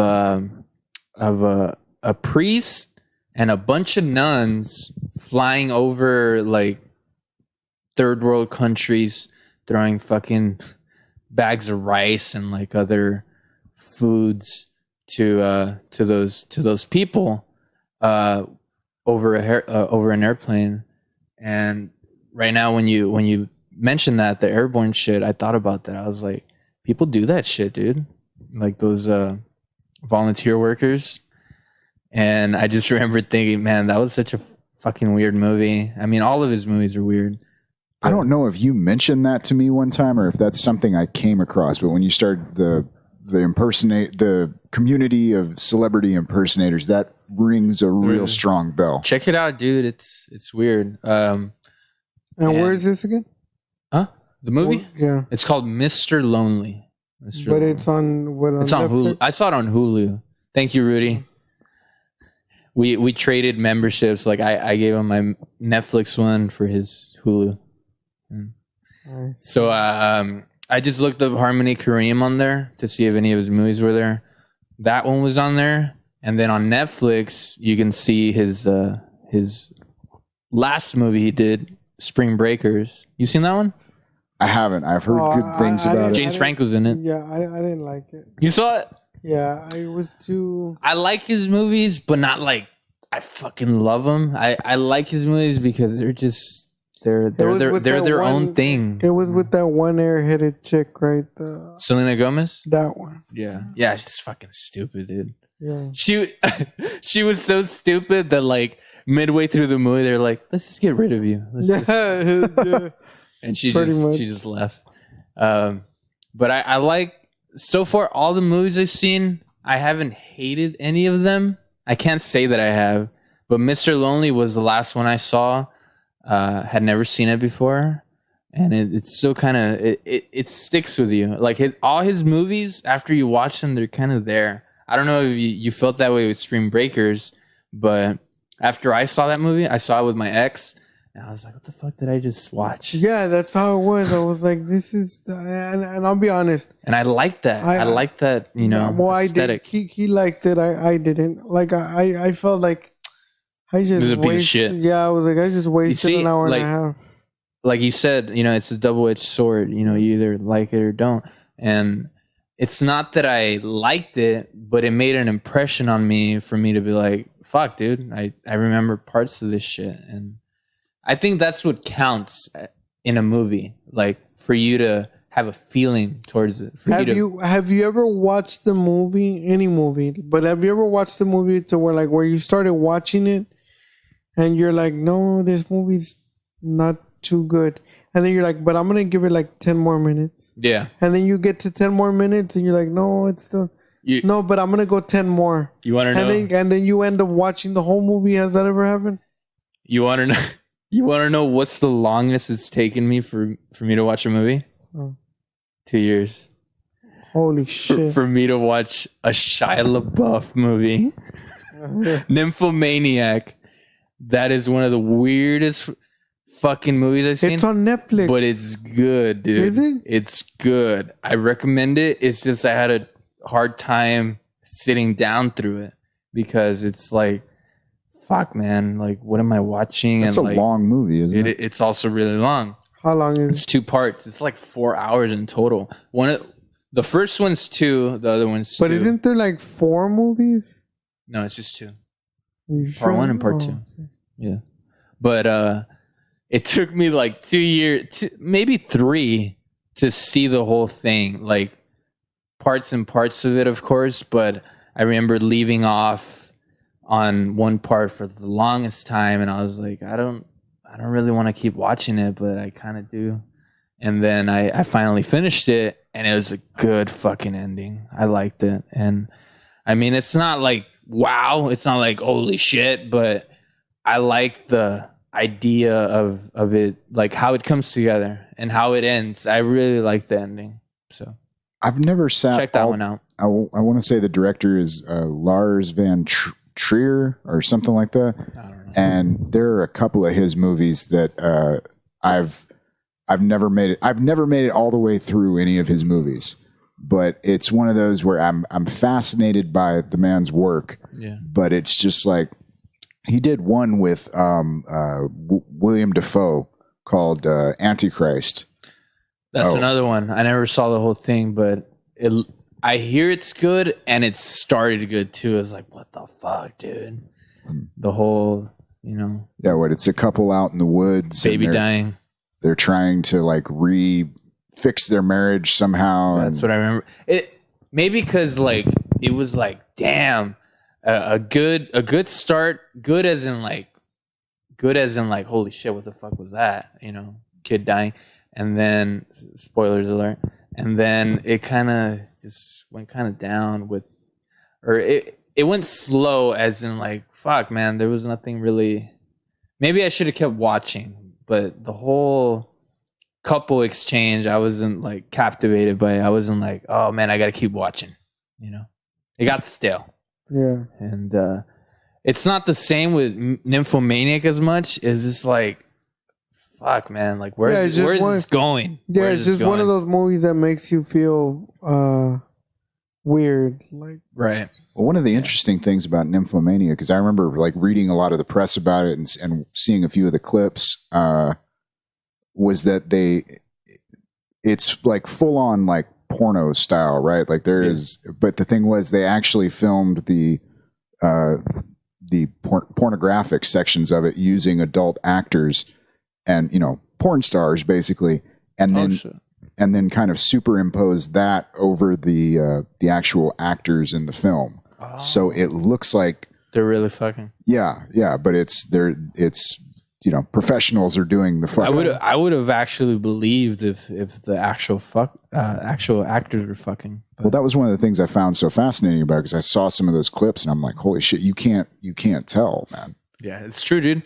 I recommend it, but again, it's not a movie to sit down through the whole thing. At least personally for me, I didn't, obviously, fucking 3 years, but it's well worth it towards the end. I definitely recommend watching it whenever you have 3 years to spare. That's some crazy shit. So yeah. Like we've talked a couple times about Harmony Korine, and I even mentioned it on I think the episode we did with Roy, Joseph, Bert, and John. The Kids is one of those movies that I don't like the movie, but I would recommend watching the movie. Like the response. Okay. It's worth it for whatever response you do have to it. Because I've talked to several. I agree. People about the movie. The movie itself is not so good, and the acting is shit. But the whole message itself, I agree. You seen Kids? Yeah, I agree on the acting part of it. It was the first porno I ever saw. I'm kidding. I'm kidding. No, I agree on the acting part, but it's something about that movie that, yeah, like you said, it just keeps you like. It's like its own genre. Yeah. You know, because there's not another movie like it, and I think maybe that's not what they were going for. That wasn't their mission, but that was the result. Like, holy shit, we made this, and the ending itself was like, Jesus, what the fuck just happened? You know, like what did we just do? You know, it's fucked up, man. I've been in multiple situations where I've quoted, that it's me, Casper, and then immediately felt bad about it. I was like, Jesus, I feel a little bit dirty now. Need to go take a shower. But I feel like it's a true examination of humanity. At least, I've never been in New York, but I can at least imagine how fucked up it could be over there.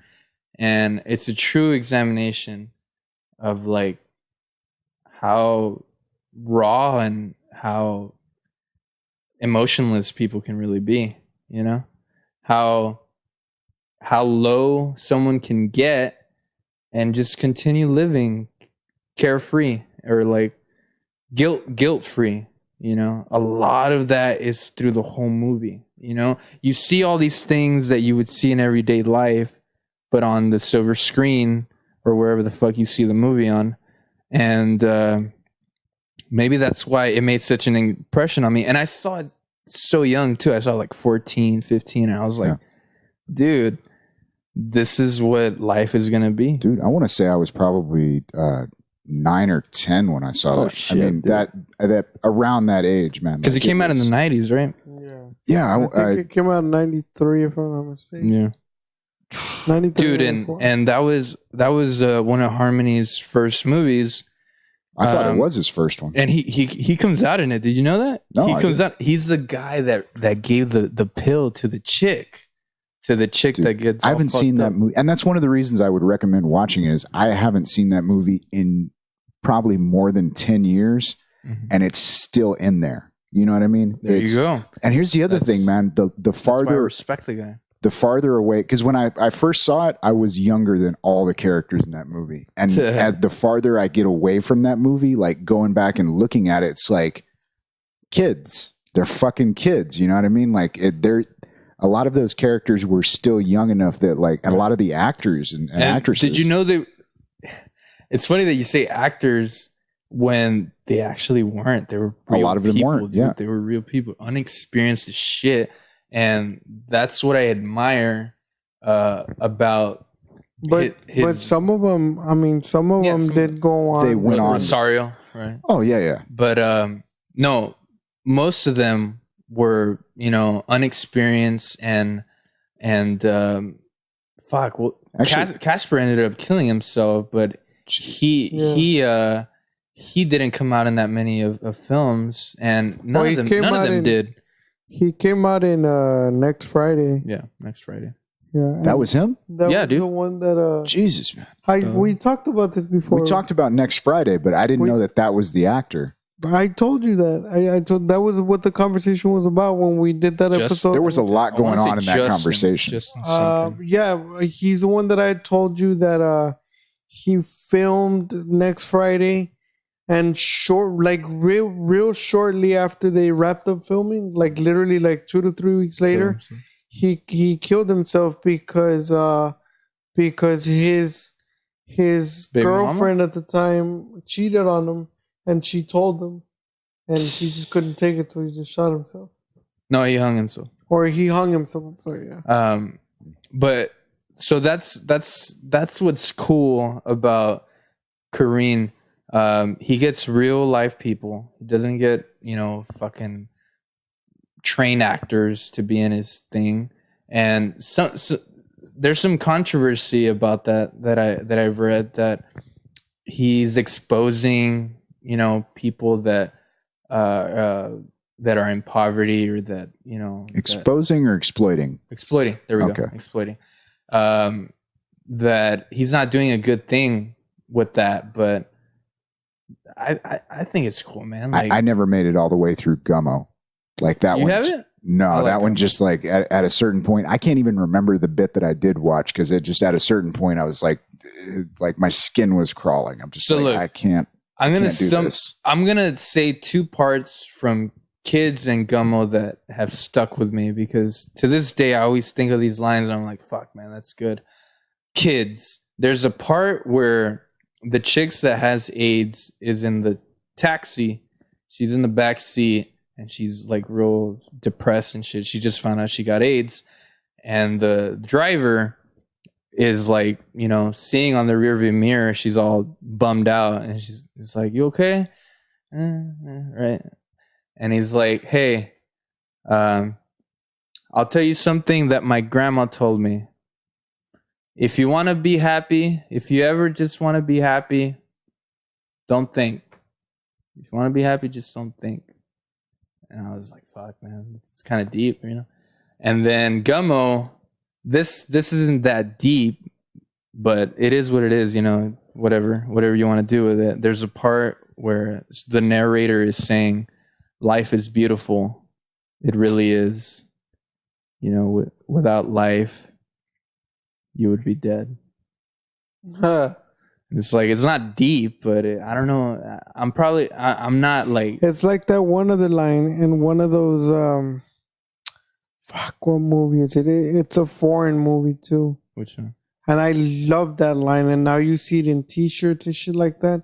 But that line was originated in that movie. I still remember, where he said, they said the line is, life's a bitch, but God forbid the bitch divorce me. That's from a movie. Where's that You from? don't remember the movie?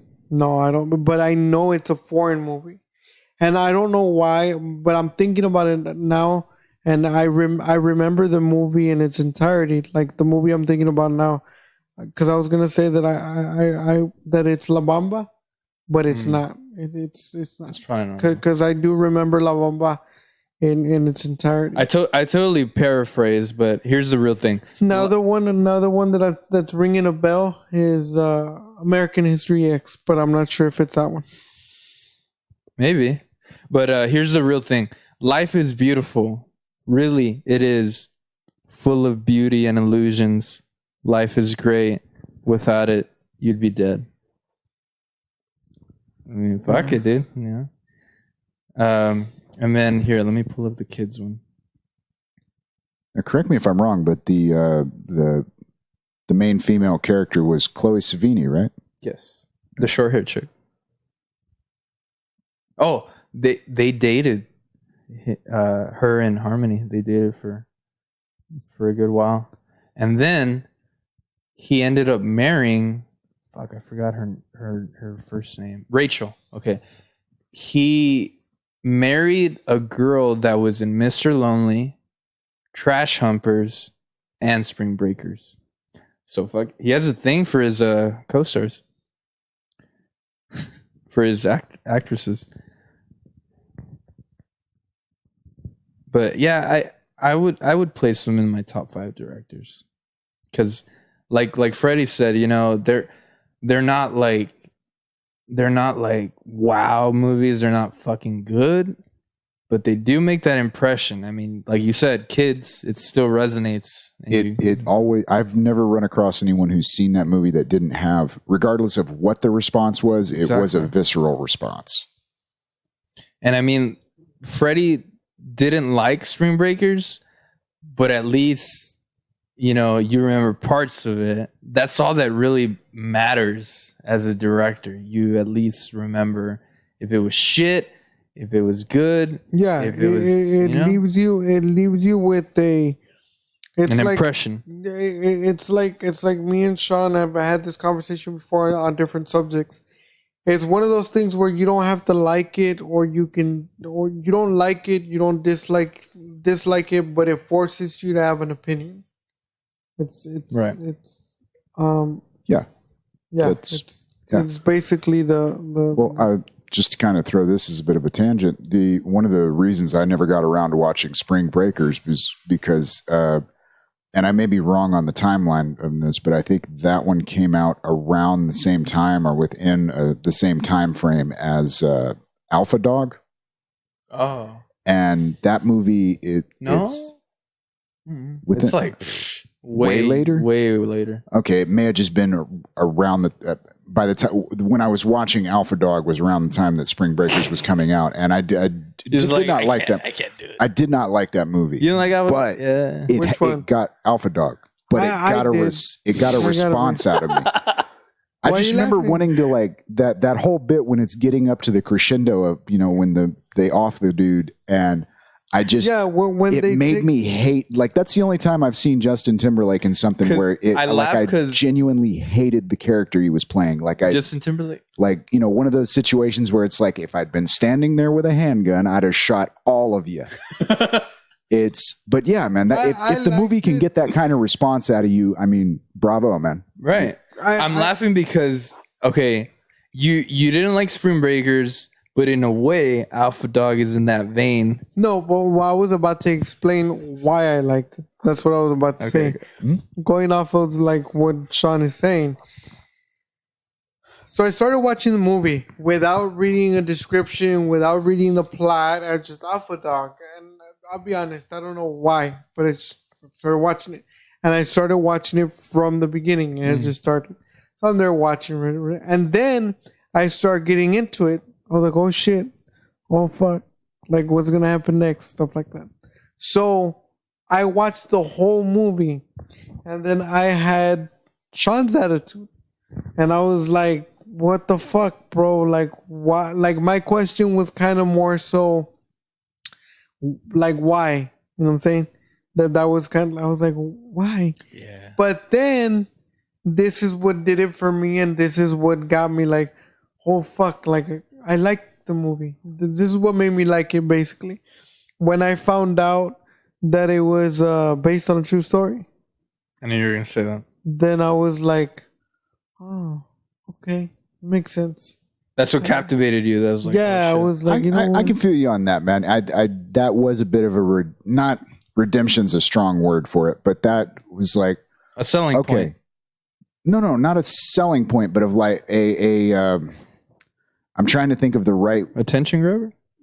Well, no, because I saw the movie, didn't know it was based on a true story, and then heard the true story, and it's like, you know what, man? If you can manage to pull off a true story, like, all right, great example would be a complete opposite of that would be the one with what's his name that played Lex Luthor and Mark Zuckerberg. Fucking hell. Oh, shit. Jesse Eisenberg? Jesse Eisenberg. That one about the pizza delivery driver where they strapped the bomb to him. And oh, yeah. 30 minutes or less? I think so. Yeah. Okay. Well, when I found out, like, because that one was based on a true story? It's very loosely based on a story. And there's actually a documentary series out on Netflix, I think right now, that goes into the whole thing. And the real story is fucked up. Like they barely fucking took a few elements from it. Yeah. But the fact that I watched 30 minutes or less and I was like, this is a really fun little comedy. And then you find out that, like, because I had heard about the original Some dark story. undertones. I remember reading the original story where they strapped the bomb to him. Damn. And yeah, dude. And then that's its own thing, like way more fucked up. Yeah. Because I mean, it's reality and like, dude, there's not Hollywood. You can watch the footage of the guy dying because they had he had the thing around his neck and the bomb was sitting against his chest, but the back plate on the bomb was too thick, so when it went off, it like it indented in and a piece like went into him, so he's bleeding. He didn't die instantly; he's bleeding out. But the cops didn't want to get close to him because they didn't know if there was another bomb.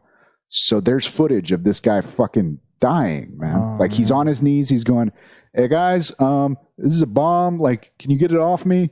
Can you help me? Like I really need some help, man. Hey man, this thing's beeping, man." And then boom, it goes off. And then, damn. Hey, I haven't seen it in a while. Does he die in the movie? No, he doesn't, man. That's what I'm saying. It's Hollywood. Yeah, that's what I'm saying. It was a fun little comedy, but like when you factor in the real elements that were taken from the story, kind of connecting that with Alpha Dog, right? Yeah, I can't even go back and rewatch 30 minutes or less anymore, man. It's just like nah. And I mean, Alpha Dog 2 is kind of fucked up when you think about it. The movie is like innocent compared to the real life shit, because I mean, a real guy was fucking kidnapped and put up for ransom. That's what I remember from it, right? Yeah. That's what happened. And like a real young dude too, right? Yeah. I think it's like 14, 15 years Maybe old. Get the other beer. Is that cool? Yeah. I'll tell you what, you guys want to pause for a second? Yeah. All right, cool. Interlude.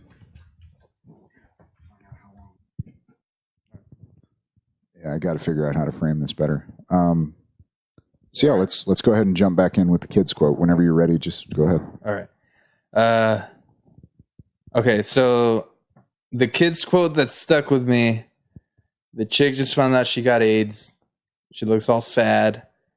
And she's like, what if you can't make yourself happy?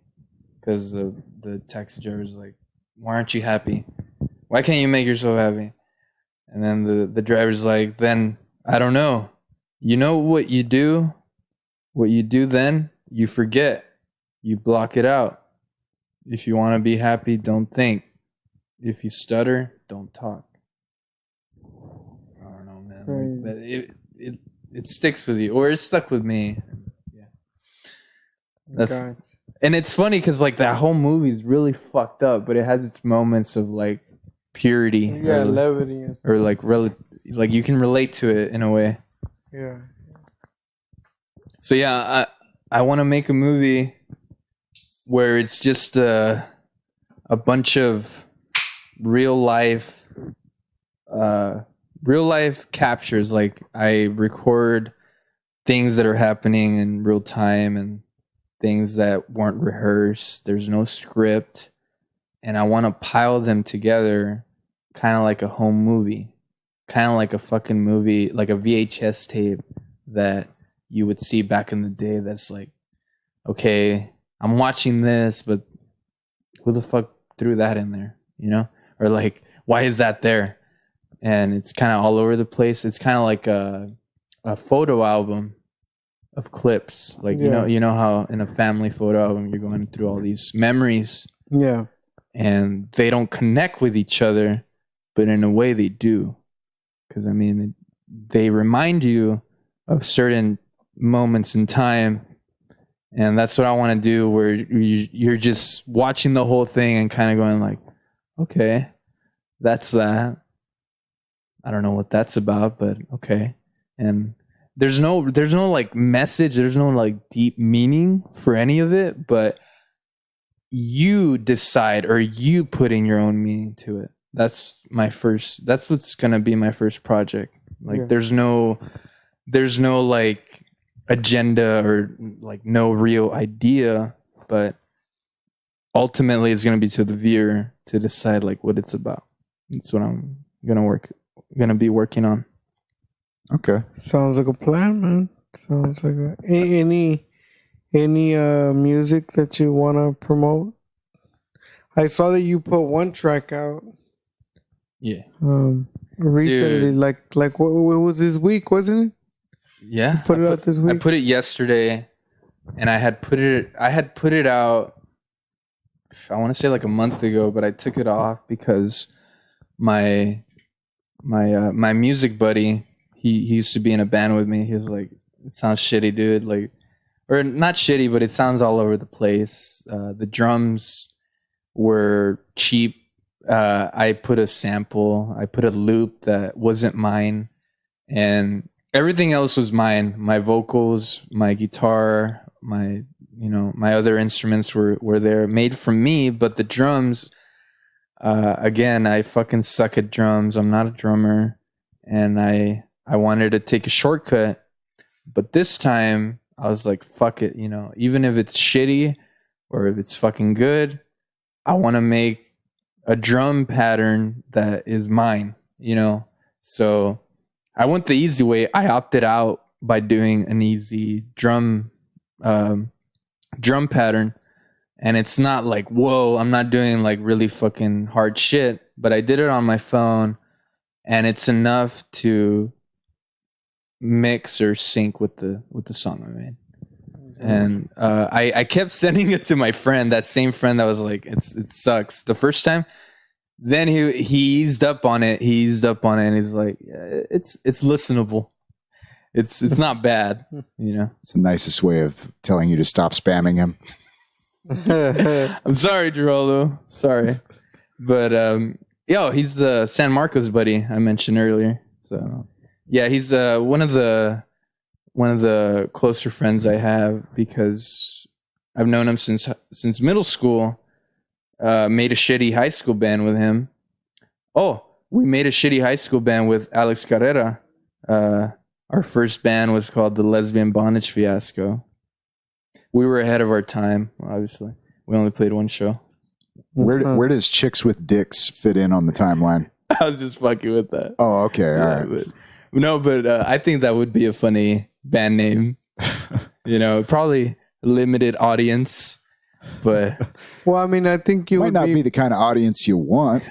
Well, I mean, and I was gonna say, I think now it would be more acceptable than back then. Yeah, back then or less acceptable. People are too panochas nowadays. Yeah, you never fucking know what's gonna set some people off, man.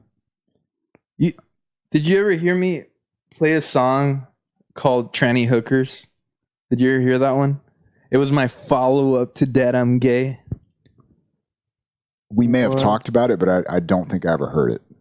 I kind of liked it. I liked the rhythm. I liked the chorus. And it was just me making fun of chicks with dicks, which is something I would see a lot at downtown, or like in fucking social dating sites. Yeah. Which I'm ashamedly still on Tinder. I don't know why the fuck I'm still on there. There was this meme I saw. It was like, what are those graphs that are like two circles that blend together? Venn diagrams. It was a Venn diagram of one of them said good ideas at the time, and then the other one was bees stinging your genitals, and then in the middle was Tinder. That's funny. Which, like, yeah. But yeah, that song, dude, I wrote it. I wrote the lyrics for it 4 years ago, because I wrote it while I was working at Macy's, of all places. I've always been into poetry. I was really into rhyming. The whole thing kind of rhymes. And I remember asking my coworker, "Hey, what do you think of this?" And he's like this Mexican dude. He's like, "It good, man. It's good." But he's cool. Shout out to Rocky. And then I never did anything with it, but I really like the lyrics. I like the chords that I played with, but again, the drums were driving me fucking insane. And yesterday I finally finished it, or I gave up. I was just like, enough, you know? And the reason it was driving me crazy, I have anxiety and I sweat profusely from my hands sometimes. And I was doing the drum on my iPhone, my GarageBand, and because of the sweat, I'm assuming that it would glitch out. And so I would just be trying to play like one little beat, but the sweat would make it like 3 or 4. So it would make it seem like I hit the drum 4 times in a row. I was like, fuck. And I kept cussing and saying, what the fuck? And I had my headphones on. So I said that. I said, what the fuck? And I was alone at the time, but I guess my mom came in. My mom was already home. And she's like, hey, ¿por qué estás gritando? That means, why are you yelling, Sean? He gets mad when I do it. He's like, I can assume that, motherfucker. And yeah, dude, I was going crazy yesterday. I was just like, I want to fucking finish it. The drums are easy. Why does God hate me? And I finally just gave up, and I was like, this is listenable. At least I think it is. So I really so overall, there's a old quote about writing, by the way. No writer ever finishes a piece of work. They just stop writing it. Who said that? That may have been T.S. Eliot. I'm not sure. Poet, right? That's a poet. Yeah.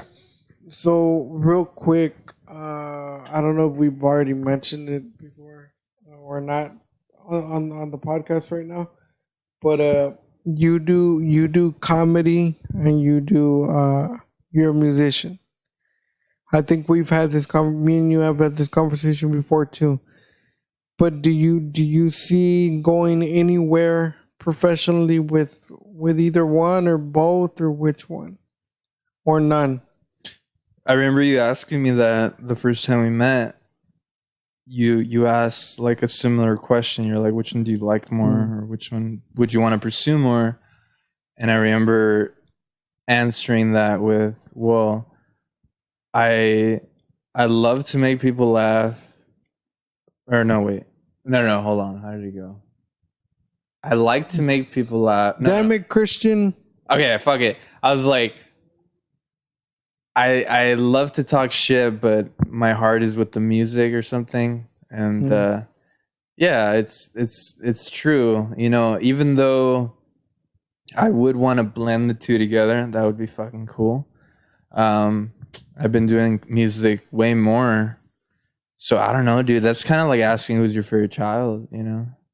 And I would say comedy because it's more challenging. And oh, you think comedy is more challenging? Fuck yeah, dude. I mean, music, you can just have like a hit single and like, you know, you're known for that. But comedy wise, even if you have like a fucking great flawless joke that everyone knows, you still can't live off of that. You know, you still have to, well, at least for any real comedian, you got to challenge yourself to follow up to that, or to be more than that, to be known more than just one joke or one fucking one set. So I don't know. I don't know how to answer that, because I love both equally, and at the same time I kind of hate them both. You know, because I have this this joke, or like not a joke, but this this thing that I have with music and comedy too, where I hate music. I even had my password as I hate music, because I was just obsessed with it, or like I still am, but I love. It's kind of like a love-hate relationship, or just like any relationship where you kind of hate the person too in a way. So I fucking hate music. I fucking hate comedy. Maybe that's just the artist in me. I know, right? I'm a starving artist. But I can't answer that, bro. I mean, ideally, I would want to fucking break out with both of them, but I kind of feel like if you did break out with both of them, do you think you would be able to juggle both? yeah, because I have enough music, unreleased music, that can hold up a mixtape, EP, an album. I have so many ideas in my head. Not so much with comedy, but with maybe with comedy, it's more. It's more challenging because, I've been doing it less, obviously, and at the same time, it's not as you really don't know what to expect with a live comedy performance. It's a gamble. With music, if you feel powerful, if you feel really confident about a song, people are going to clap no matter what. And even if not so many people do, at least you fucking feel good about it. I can't say the same with a joke. I can't say the same about like a joke that you're like really like attached to, because it's a hit and miss sometimes. You know what? Like you said, man, you can't do it with one joke. And maybe for a brief period of time when we still kind of had the morning radio is dying off more and more every year, as we talked about with Mayhem when he was on. And for a little bit there, Bill Engvall, some of the people that were doing skits. I mean, there was, if you got that one little chunk that everybody wanted to play like over and over again, but who knows, man, maybe they probably weren't even getting royalties off of that. All that was really doing was driving audience attention to their stand-up comedy, but that's even kind of gone away. Whereas with music, you can write a 2-minute song and the people that really love that will play it over and over and over again. So I really don't know, but it's easier for a joke to get oversaid or to get overheard than a song. Cause I mean, you know what? Actually, I always go back to this memory when I was young, and Mario, he showed me this really cool Busta Rhymes song. Put your hands where my eyes can see. Have you ever heard that one? Sounds familiar, but I couldn't place it. It's a good song, and I remember I heard it in his truck, and I was like keep playing that, like, and like I just wanted to keep hearing it because I was a young kid, I was excitable, and then I remember he played it twice, but then the third time he's like, "Hey man, the song gets ruined if you play it too much," and that's always stuck with me. Even now, I'm just like, that's fucking true, because I mean, I still do that. I still listen to a song that I really enjoy, but it fades away. And I feel like it's easier for it to fade away with a joke, Yeah. I mean, fuck yeah, because after you've heard the joke once, you're just like, fuck, it's not. Yeah, I mean, that we've had this conversation too, where, and that's the argument that I use between the difference between comedians and musicians, where when you're a musician, you record a song and it becomes a hit and everybody listens to it. Like, the musician wants everybody to like play it back and have it in your tape deck, have it in your CD player, whatever, and he wants you to listen to it, as opposed to a comedian. That's why we are very anal about people like recording us, because if you record us and we use that joke and that's the set that we're running with, like, the only thing that a comedian has is to our advantage is the element of surprise. So if I say a joke and it's been recorded and somebody hears it, like they heard it like recorded, but then I go perform it live in front of them, I mean, it's not going to have the same impact because they've heard this before. Well, I was thinking about that a while back, as far as and this may come down to being, you know, a geek, whether it be for comedy or for music.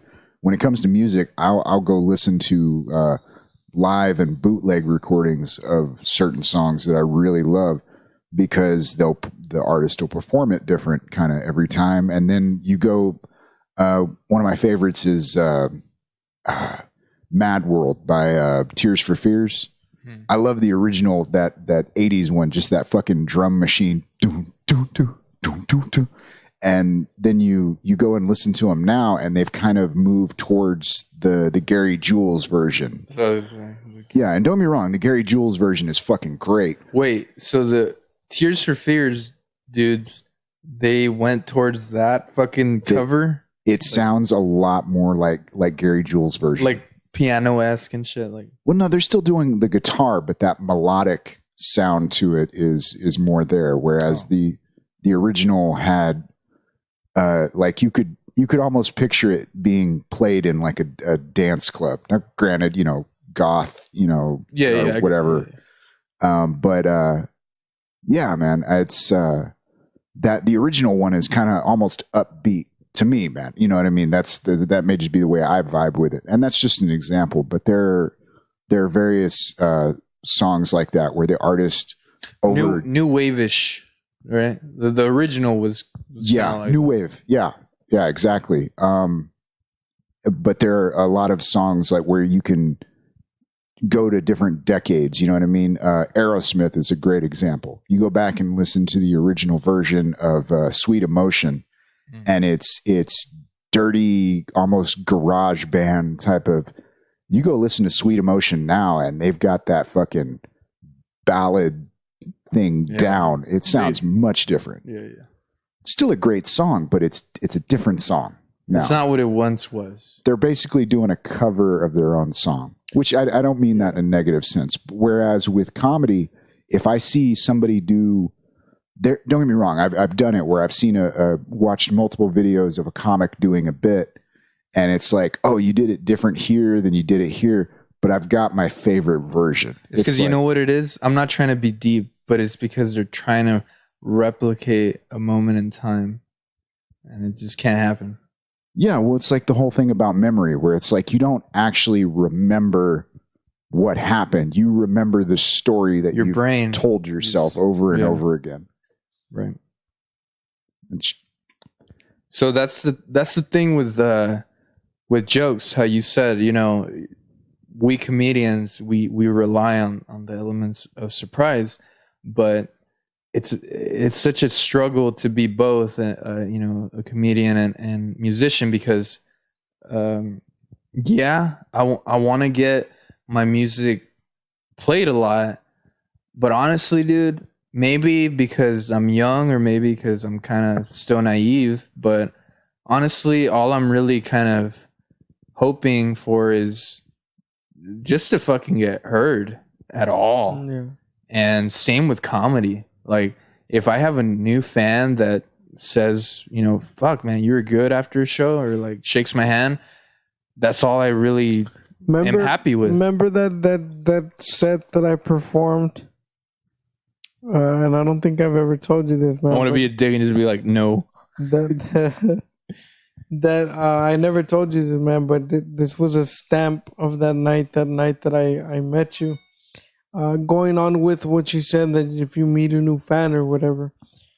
But that night that I performed at that place, you were there, and the drummer was there, whatever. After my set, this dude came up to me, and like, he was a young cat. He must have been like maybe 18, 19, 20 years old. And he was like, "Hey, man, you're Freddy, right? I know you, like I seen you." And I was like genuinely excited, bro, because I felt like, oh man, this is my first fan or whatever. But after that, like, he went on to say, "Holy shit, bro, like you're that registered child molester." No, he was like, fuck you. He was like, "Hey man, you're funny as shit and everything." And then he said, But holy shit, dude! Like you really do walk like that. I thought it was just part of your act and shit. I didn't know. Like I It's like a backhanded compliment. yeah, and I was like, and then no bullshit, man. Like he looked me straight in the face, and he had this. I think it was I don't remember if it was a cup or before he tried to pull a cup or a napkin. I don't know what the fuck it was. He was like, "Is it cool? Like, if you give me your autograph?" I had never ever fucking signed an autograph before, and but he had already told me that. He had already told me, like, dude, I thought it was part of your act or whatever. Yeah. So you're kind of like, fuck you, man. He gave me the napkin or cup. I don't remember what the fuck it was, and I signed it, but I pulled an old school Eminem on him. Do you ever remember that song where he talks about that he's in a bathroom stall and somebody's like banging on the bathroom stall and he's like, "Hey man, can I have your autograph?" And he said that he signed, "Dear Days, thanks for the support, asshole." And that's what I did. I put even Sean's like, no, I don't. I don't follow. I understand what he's saying. I think it may have been the wrong choice, but I put Freddy G, sincerely, thanks for the support, asshole. And he just like took off with it or whatever. Thank God I ain't seen him since, but yeah. I wonder why. Yeah, but that happened that night. And I'm glad it wasn't you, man, because I'm saying I'm glad it wasn't you that was the dick that was like, "Hey man, you," because I would have never known that. I would have ran into you again and then found out that you're Mario's brother and then fucking but yeah, and I'll always remember that one night because I connect those two. The only thing I remember from that night is that fucking teenagers were making out to my music because I could see it in my peripheral as I was playing, and I was like, "Fuck yeah, some dude's getting pussy because of me," and that some of them bought my fucking homemade shitty CDs. I thought that was cool. That was my first time I realized, wow, I could do this, like if I wanted to, but honestly, it's kind of hard to sell yourself as a one-man thing. Even though that drummer I didn't really like him. He made me be presentable enough as a band because it wasn't a fucking band, dude. It was just me and a dude. Does he still work there? Because he worked there, didn't he? Yeah, he worked there. I don't know if he still does. I honestly, I haven't kept in contact with him after that passive aggressive breakup. Maybe he does. Good for him. But I remember he offered me that gig. He's like, "Yeah, I worked there. We could play there if you want." And it was around the time we had just wrapped up the LP. I have only one copy left of that fucking album, and I want to do some real mamon shit, some real fucking asshole shit, and be like, gonna put this shit on eBay for $69. Who wants to buy it before it jumps up to $420? It's only one copy left. Actually, how many Sean, did y'all print? You have a laptop, bro. Can I fucking burn some more? I have the CDs. Do you have the master file? Yes, I do. Do it, man. I should, right? Dude, fuck Kinko's. They charged me like $30 for like 10 color copies of my photos, dude. Yeah. $30. Wow. But hey, where there's a will, there's a way. I can probably make that shit happen again, Definitely. But I just remember thinking, fuck, dude, this feels cool, even though it was like 4 or 5 copies sold. Like I had never experienced that before. Like being in a live performance and then people actually giving a shit, you know. Yeah. It felt cool. Yeah, man. Yep.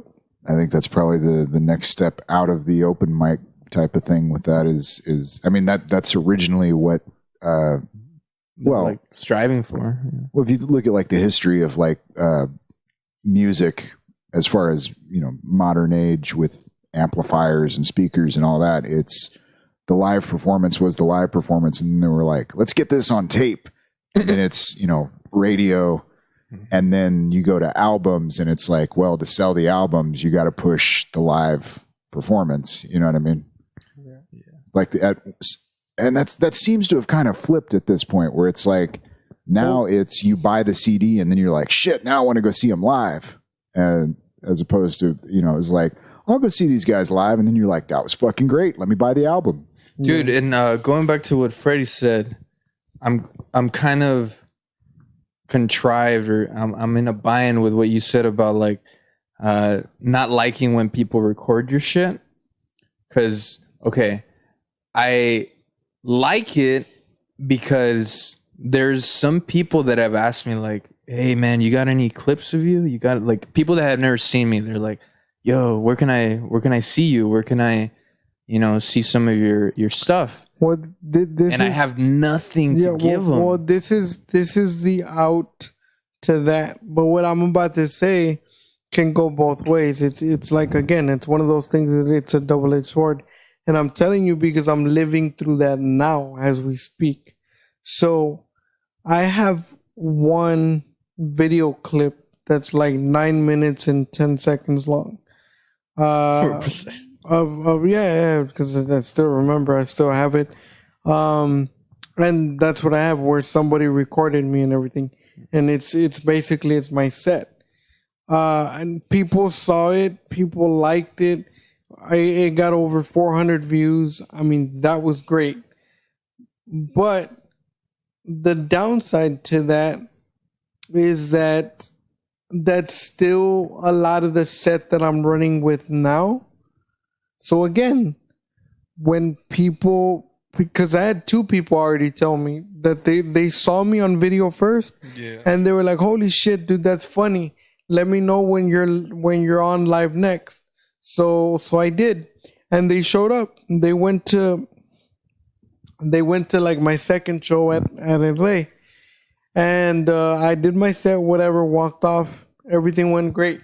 The next day, they told me, they were like, hey man, your performance was good, but it's the same shit that I already saw. Yeah. And I was like, well, yeah, the thing is, dude, that like, as far as comedy, I mean, that's the way it works. I mean, it's you have a set, you run with it until you can work out a new one. I mean, and he's like, oh, it's really a fucking gamble, man, because going back to like when we were talking before we went on air, like, it's really hard to come up with material, especially like when you've already got a set, when you've already got your 5-10 minutes.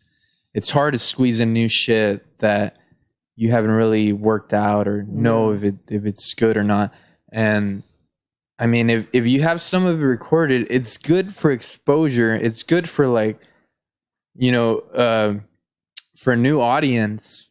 But like you said, some of those people that have already seen those clips are going to be like disappointed. Like, fuck, man. Really? You can't come up with new shit? And it's like, no, motherfucker. Can you come up with any shit? Exactly. And that's what I hate about what I hate about criticism on the comedy spectrum. It's like, okay, yeah, I get it. Yeah, I can take notes of what you're saying, but honestly, can you ever be fucking funny at all? I've never laughed at anything you said, because most of the people, I'm being like an angry drunk right now, but most of the people that have like critiqued my comedy, they've never even fucking been on stage. And I'm just like, Oh, okay. You know what? I'm glad I'm stoned or drunk because I'm not even. And then my favorite is like when they get into that conversation, and then their ending punchline, their ending comment is like, no offense. No. It is like, well, I mean, you're okay. Like, I've heard better. I was like, well, bitch, I'm pretty sure Richard Pryor heard better too. I mean, voila. Nah, I honestly just brush off any fucking comment that non-comedians have said to me. I mean, even with some comedians, I'm just like, cool, you know. We were talking about that, I think, with John a little bit. The idea of like sometimes, depending on how they're coming at you, like if you can tell that they just like they're just kind of giving you advice, like they think that it's their position to do so, as opposed to being like, dude, I really like that bit. I think you could make it sharper if you tried this. You know what I mean? If it's come from a genuine place, then like even if you don't take the advice, you're like, hey man, thanks. It's like a thin line between condescending and like advice. Yeah. Perfect example. Like in general of everything I've been telling you on this subject right now. Sean and John have John. They've been. I told them that I came up with a bit, or that I was working on a bit, but I'm not completely done with it. And I told it to them. I'm not gonna say it on air because I want to work on it first, and I want to see if it works because I haven't used it. But I told it to them, and then they were like, hey man, that'd be kind of cool, but if you do it like this, I think it'd be funnier. And when they told me that, and then I wrote it, and I kind of played it back, like I kind of ran it back. It worked. Like which one? You don't want to say it? No. I'll tell you when we're done. I'll definitely tell you when we're done. But and then the only reason I'm saying this is because, like I said, I haven't tried it, haven't used it, and to be real, completely honest with you, I don't even know if I'm gonna use it. So that's why I don't want to put it out there like that. But yeah, they gave me the advice, and it worked. But I also want to say why I feel that it worked, because when they approached me and the conversation came up, I felt, and you could tell, that what they were saying and their advice was genuinely, like Sean said right now, like was genuinely like, hey dude, like this would make it better. You know what I'm saying? Like they really meant that. And you can tell, dude. You can tell. Like, okay, like this guy actually gives a fuck, or this guy is just trying to be a dick. Yeah. Well, man, with all that being said, I think we're up like 2.5 hours. You wanna throw out your social media so people can stalk you? Tinder, Flash, and whatever the fuck Grindr. thelonelypizza.bandcamp.com. You can listen to my one new song. Aren't you on SoundCloud? I'm on SoundCloud. I honestly don't really upload that often there, but I want to say it's also thelonelypizza.soundcloud.com. The Lonely Pizza on Facebook. No. Lonely Pizza on Facebook. Gotta take the out. Christian Oviedo on Facebook. Also, my comedy page is called that. And then I made an Instagram, CEO LOLOL Lolo on Instagram. Okay. And then on Twitter, I'm twitter.com/lonelypizza. Nice. Yeah, nice. Do you have any shows coming up? Yes. As far as music or comedy, either or? Yes. I have a show at the Reserve. I need to get back to you on the date, but it's the last week of this month, September, at The social, what is it called? The Social Reserve? Yeah, the Social Reserve in I think Edinburgh. it's the Reserve at Social. The Reserve at Social. Yeah, I'm dyslexic. I knew the Caucasian would know this. I think I may have been working for a company that helped. I'll be honest, I'm half awake right now. I don't know what the fuck is going on, but I literally, while you were going through that last little bit, I closed my eyes, I think, for about 30 seconds there. Just opened them up again like, oh shit, what I miss? The Reserve at Social. Whatever. Who gives a shit? The last week. That's of this comedy show, right? Comedy show. Right. I don't know who I'm opening up for, but I know I'm on the bill. Gonna open the shit out of it. Nice. Yeah. And that's the only one you have coming up? Yeah. Cool. You want to do You can find me at Hatfield Standup at Gmail, as well as Hatfield Standup on Facebook and Twitter, and Sean Hatfield on YouTube. And you can find me on Facebook, Instagram, and Twitter across the board. Freddy G. And you can find this podcast in audio version at shoutengine.com/bouncing brains, as well as on Stitcher. And you can find us, the video portion of this, if you happen to be listening to the audio already and you want to catch the video, on YouTube at Bouncing Brains. I think just Bouncing Brains, right? If you search, no, we actually don't have. Oh, well, we don't have the URL. You have to search for it. Bouncing Honestly, Brains. best search practice for YouTube is going to be Bouncing Brains Podcast. You can find Facebook.com/Bouncing Brains Podcast. We have a group on there, so you can jump in there and discuss. And is it Bouncing Brains on Twitter? Our Bouncing Brains Podcast. No, I believe it's Bouncing Brains. Yeah, it's got the same logo. So this little thing right up here, you can see the logo on the video. That if you see that, that's us.